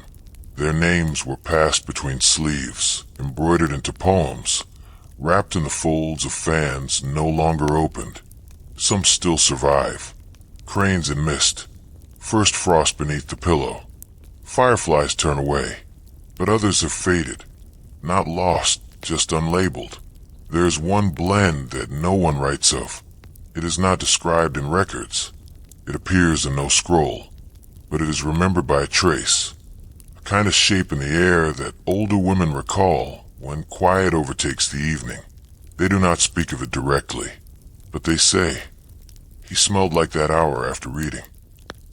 Or, "It reminded me of how the garden felt after plum season, when the bees had already forgotten it." Or simply, "It was him." And that is enough. The room has no brazier now, no tools, but on the windowsill, barely resting in the shadow, there is a folded cloth, thin, gray, edges frayed. You reach for it gently, unfold it. Inside, a single fan closed. Its ribs are wooden, darkened by use. The paper is soft, discolored. A small ink blot near the edge, a sign that it was once used as a desk, as many things are when writing is more urgent than propriety. You open it halfway. It holds no scent, not anymore, but when you move it slightly in the air, a softness returns to the room, as if something in the shape of the motion brought the past forward without effort or ceremony. You hold the fan still and listen, not for sound, but for what the scent once held. They say that in the height of the Heian court, the most refined women did not speak when they entered a room. They allowed their scent to enter first, and men, poets, scribes, scholars, spoke of fragrance more than of face. There were love affairs begun on scent alone, letters written to someone glimpsed only by breath, rejections offered by the folding of a fan too quickly, too coldly. It was said, her scent arrived before her words. And sometimes that was all. You rise from the floor and return the fan to its resting place. You do not refold the cloth. Instead, you drape it over the edge, letting it lie as it wishes. A sign of presence, not neatness, but attention. Outside, the day has shifted. The sun is somewhere behind the clouds now, and the soft blue of evening has begun to settle across the garden. The pond reflects no sky, only the shadow of leaves. You step onto the veranda. No one is nearby. No one speaks your name. But still, you are not alone. In the folds of your sleeve, there is a fragrance. You did not apply it. You did not seek it. but it lingers, light as a poem whispered into fabric. It smells of sandalwood, yes, but also of cool stone and paper, and the trace of a story told long ago and then forgotten before its ending. You walk slowly toward the corridor, not to return, not to begin anything, only to remain in the air a little longer. You pass through the doorway, and as you do, the scent curls softly in your wake. There is no one to receive it, but even so, it stays for a moment, and then fades, as it should, as it always did. The cushion makes a sound when she sits soft, like a breath being folded into silk. Not a sigh exactly, more like the whisper of fabric remembering its shape. She lowers herself with practiced elegance, each layer of her robe settling with a delayed hush. 12 in all today, each chosen for meaning. The outermost is saffron, the color of late chrysanthemums, lined with dull bronze. Beneath that, lavender, deep green, a flash of smoky red near the hem. The colors speak in sequence, as they always do. She does not glance at them. She knows what they say. The room is very still. No one speaks. 2 attendants remain bowed just outside the reed screen, knees pressed into the tatami, heads inclined at the exact angle required of their station. They do not fidget. Their eyes do not lift.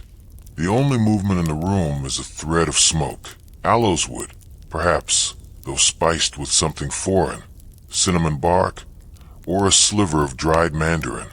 It rises from the bronze censer like a forgotten character from an old poem, brushing the air with gestures no longer translated. She breathes in slowly, her spine upright, her hands folded in her lap.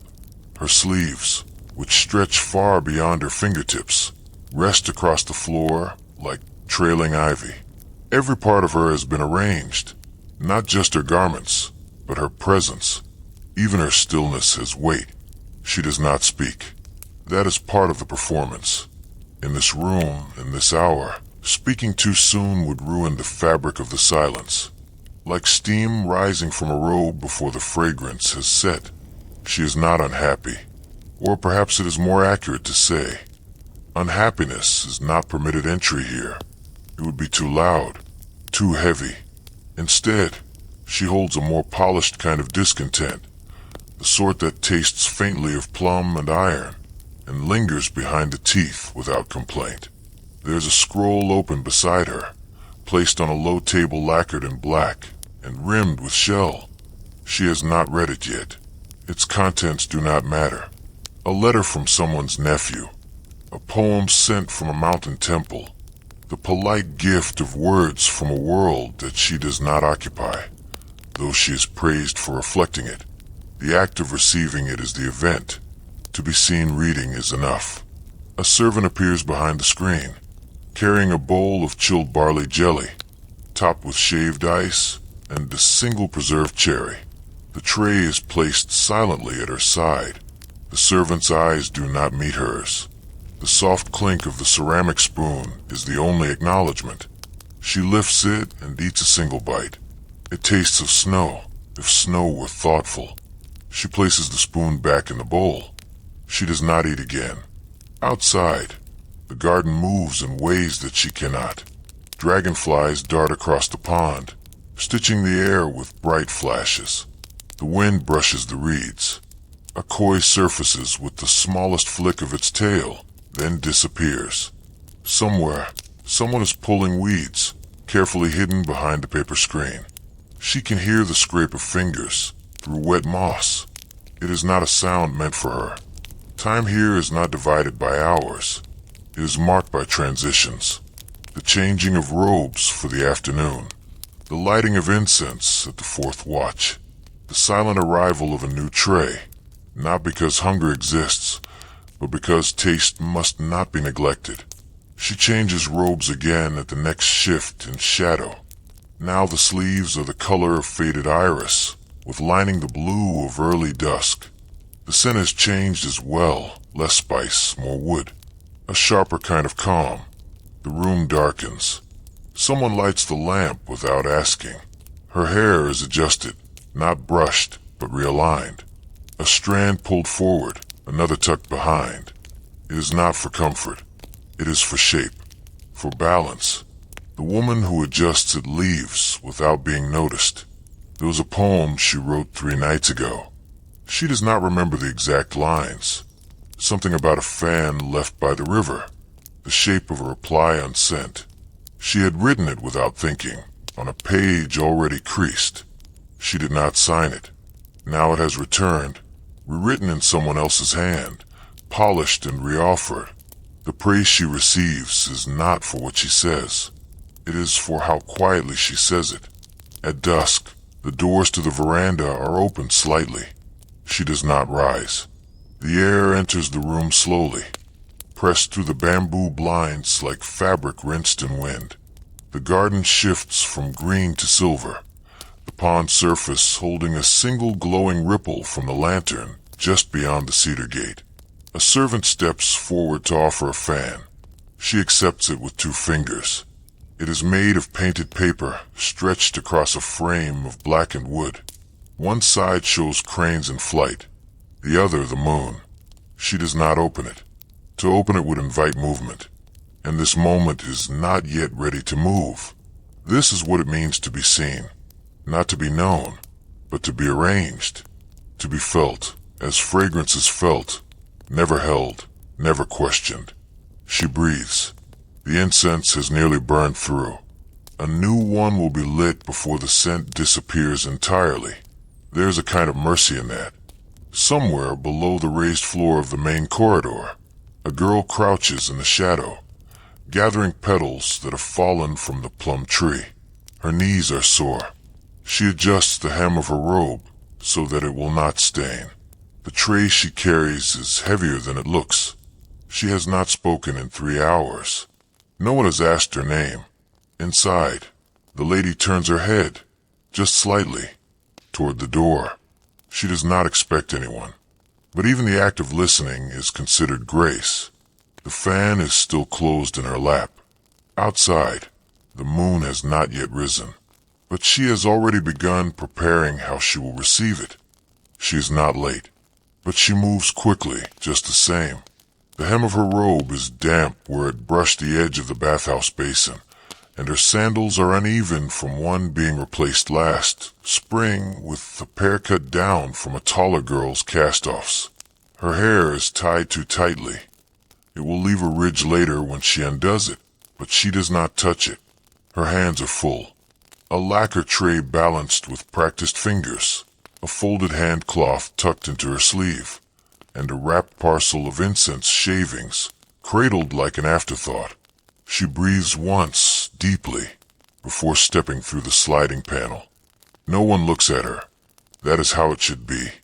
Inside, the room is hushed, thick with scented air and lamp glow. Silk rustles with the softness of brushed feathers. The lady is seated on a platform, her expression arranged in thoughtfulness. The girl kneels. Not quickly, not too slow. Her head bows just far enough. Her eyes remain cast downward. The tray is placed on a mat in a motion as smooth as the brush of pine needles in rain. The lady does not speak. The girl does not wait to be dismissed. She leaves as gently as she entered, footsteps swallowed by polished wood, breath measured, posture steady. Only when she has returned to the servants' corridor does she let out the air held in her ribs. This is the rhythm of the quiet ones. The lower-ranked attendants, the third-born daughters, the nieces and cousins of minor officials, the ones who walk without being seen, who rise before the lamps are lit and sleep only after the brazier has cooled to ash. Their hands have memorized 1,000 movements that will never be named. They can tie an obi in complete darkness. They can fold 12 robes without creasing the lining. They can recognize the scent of plum vinegar versus cherry blossom vinegar by the way it rests on a silk collar. No one thanks them for this, but the house does not move without them. There are 3 of them sharing the back storeroom this month. The space is narrow, barely enough for 3 sleeping mats placed head to foot. but it is near the warm pipe from the kitchen bath, and the ceiling slopes just enough to feel like a roof. The floor creaks when you turn in your sleep, but not enough to wake anyone unless the dream is shallow. The older girl, Kyo, keeps her comb tucked into her pillowcase. The younger one, Awa, sleeps with a dried orange peel wrapped in cloth beneath her chin. She says it keeps the dream sweet. No one questions this. The third girl, Yu, have brought a broken scent pouch, long since faded, but lined with traces of something you cannot name. You keep it under your sleeve, like a memory you never made, but don't wish to lose. Each morning begins the same. Water carried in shallow pails, slightly warmed. Hands scrubbed, sleeves tied back, knees pressed into stone to clean the base of the incense burner that no one else will ever see. The heat of coals brought too close to the wrists, then moved away. The careful placement of paper on tray, the trimming of wicks, the folding of yesterday's words into ash. Nothing written in ink, only impressions, only the curve of a sleeve as it is lifted, the smudge of rouge on the corner of a teacup, the faintest echo of sandalwood on someone's second underrobe as it is steamed and pressed for reuse. Today, you are assigned to the eastern wing. The lady there is not cruel. She is simply exacting in the way a garden is exacting. Beautiful, still, but requiring constant pruning. You bring the evening robes before the sun has dipped. She does not speak, but gestures. You recognize the meaning. This robe, not that one. The inner layer should be darker. The sash folded twice. You arrange them as requested. Your hands move lightly. One touches the inner lining. It is damp, not from water, but from her body, her day, her breath. You do not pause. You smooth the fold and move on. You are invisible in this, but your hands know her better than her mirror does. In the kitchen wing, you pass a boy carrying a bucket of rice to the outer garden. He nods. You nod. Neither of you stops. You have both memorized the quiet. Later, when the courtyard is stilled, and the lamps glow lower, and the last verse has been recited behind the rice paper screens, you return to your own corner of the world. Your robe is simpler now, linen, soft from too many washings, the color of old paper. You sit with your legs folded beneath you, holding your hands in your lap, waiting for the breath to leave your body more slowly. Kyo brings a scrap of honeyed yam, passed on from the kitchen. Awa lights a single match to warm her fingers. The scent from someone's bath still lingers faintly in your hair. Yuzu, maybe, or something more bitter. You do not try to name it. You just let it stay. You think, sometimes, about the women whose robes you carry.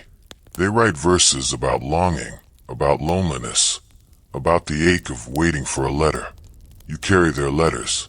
You know which ones they read twice, which ones they do not open at all. You smell their perfume before they do. You burn the incense that makes them cry. They dream of being seen, and you are trained to disappear. But sometimes, in the corridor, as you walk the tray back to the kitchen, the robe still warm from her body, the scent of camellia curling into your sleeve, the paper damp from her wrist, you feel a kind of presence. Not yours, not hers, just the in-between, the breath behind the curtain, the echo behind the brushstroke.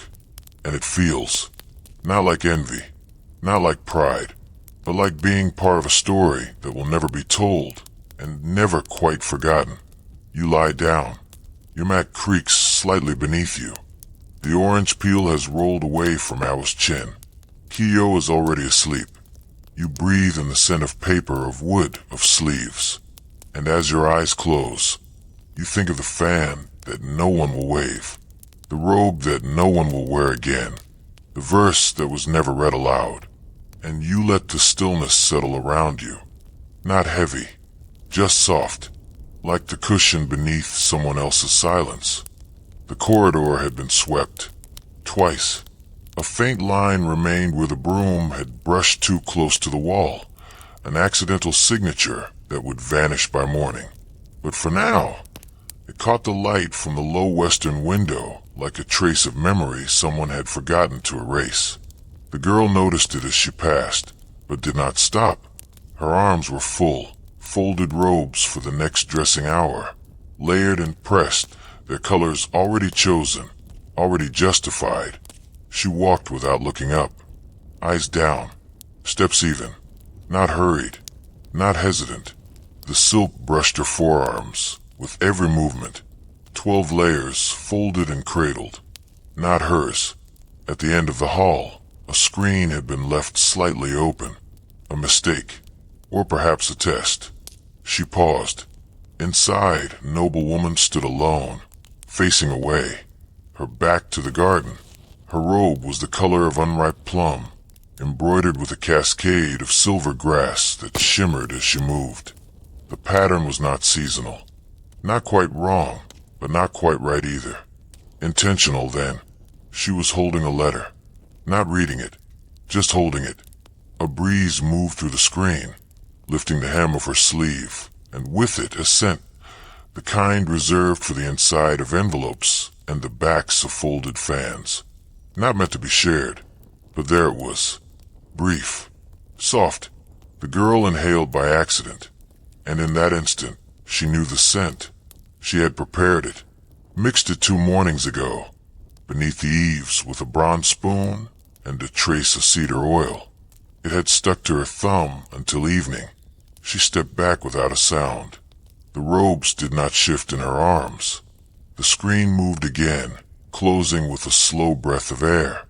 In the dressing room, the robes were received by a lady-in-waiting who did not ask her name.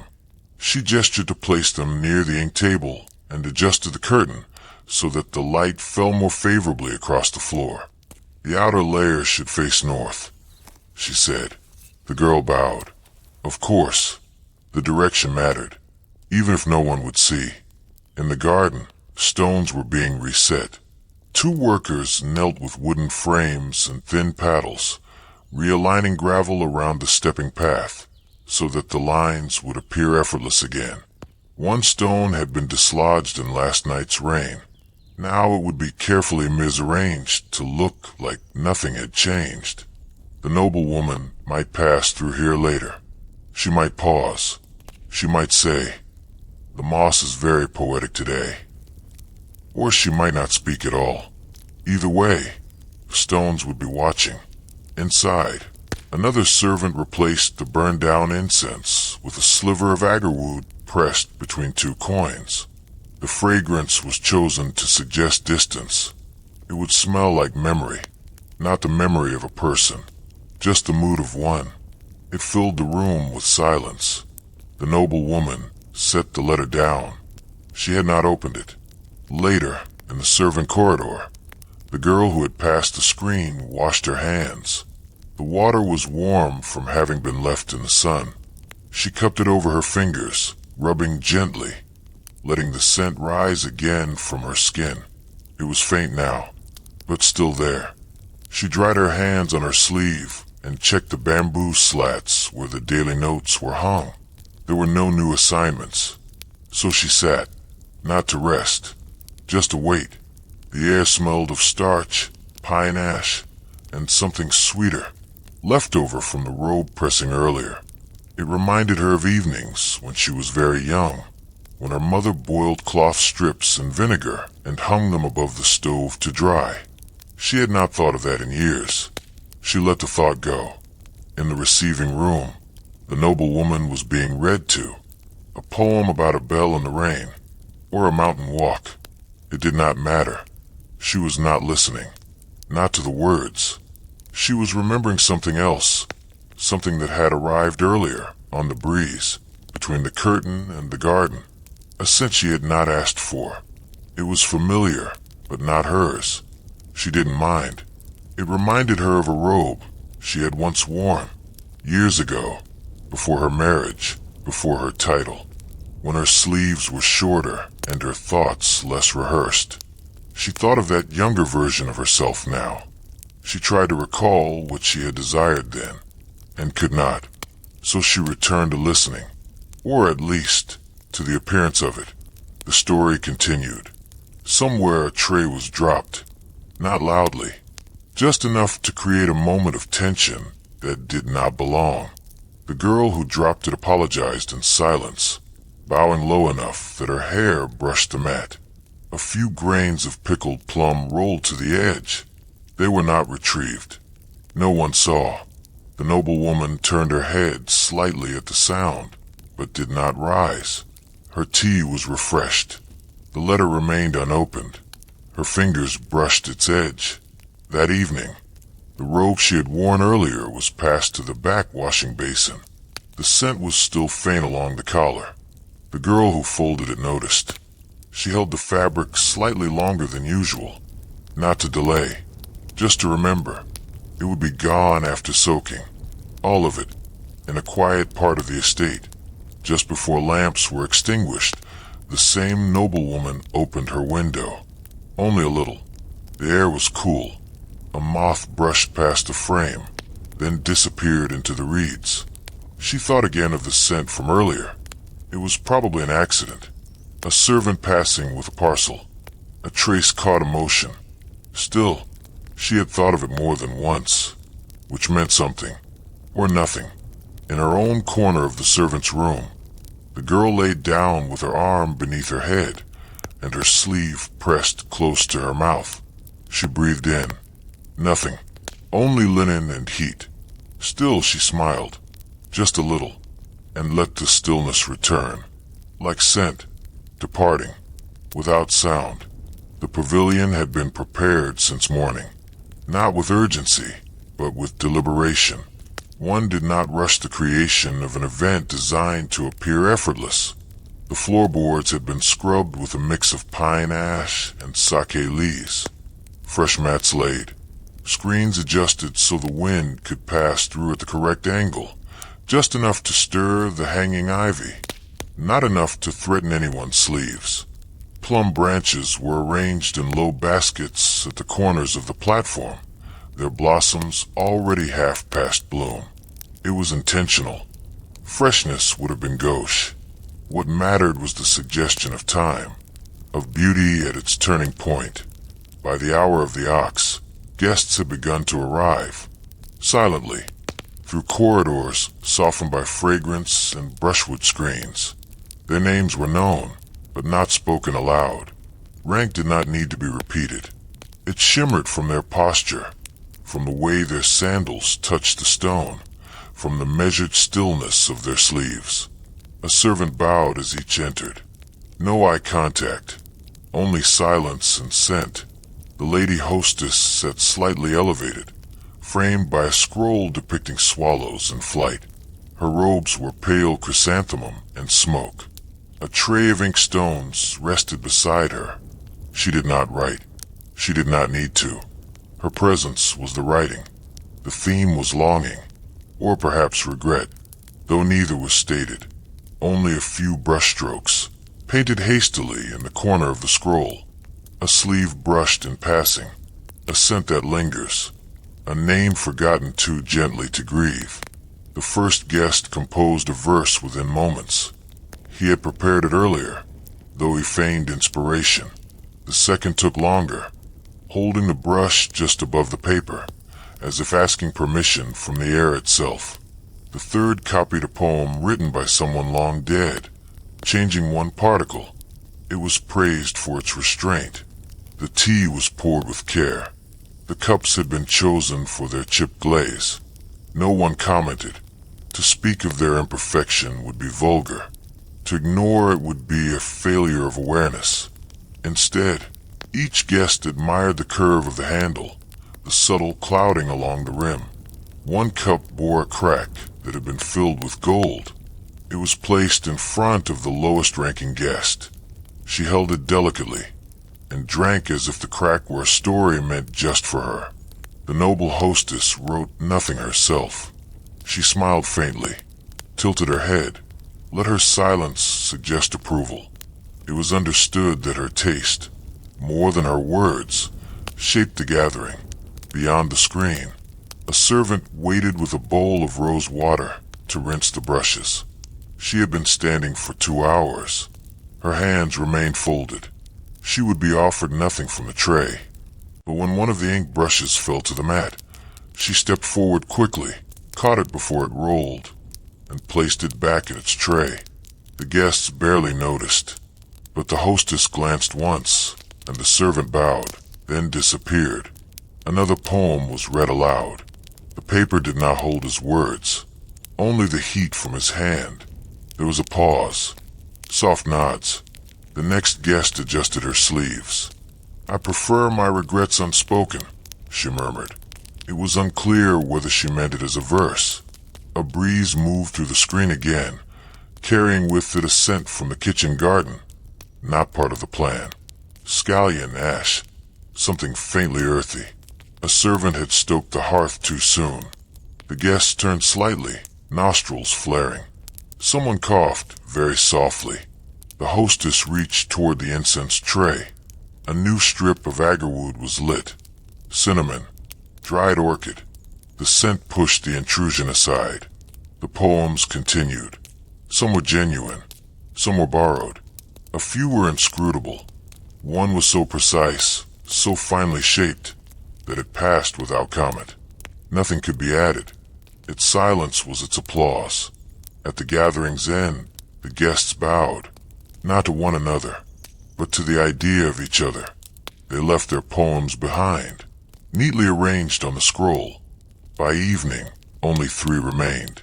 One had been claimed, another dismissed, and a third, unsigned, was left at the far end of the platform, where the wind had curled its edge.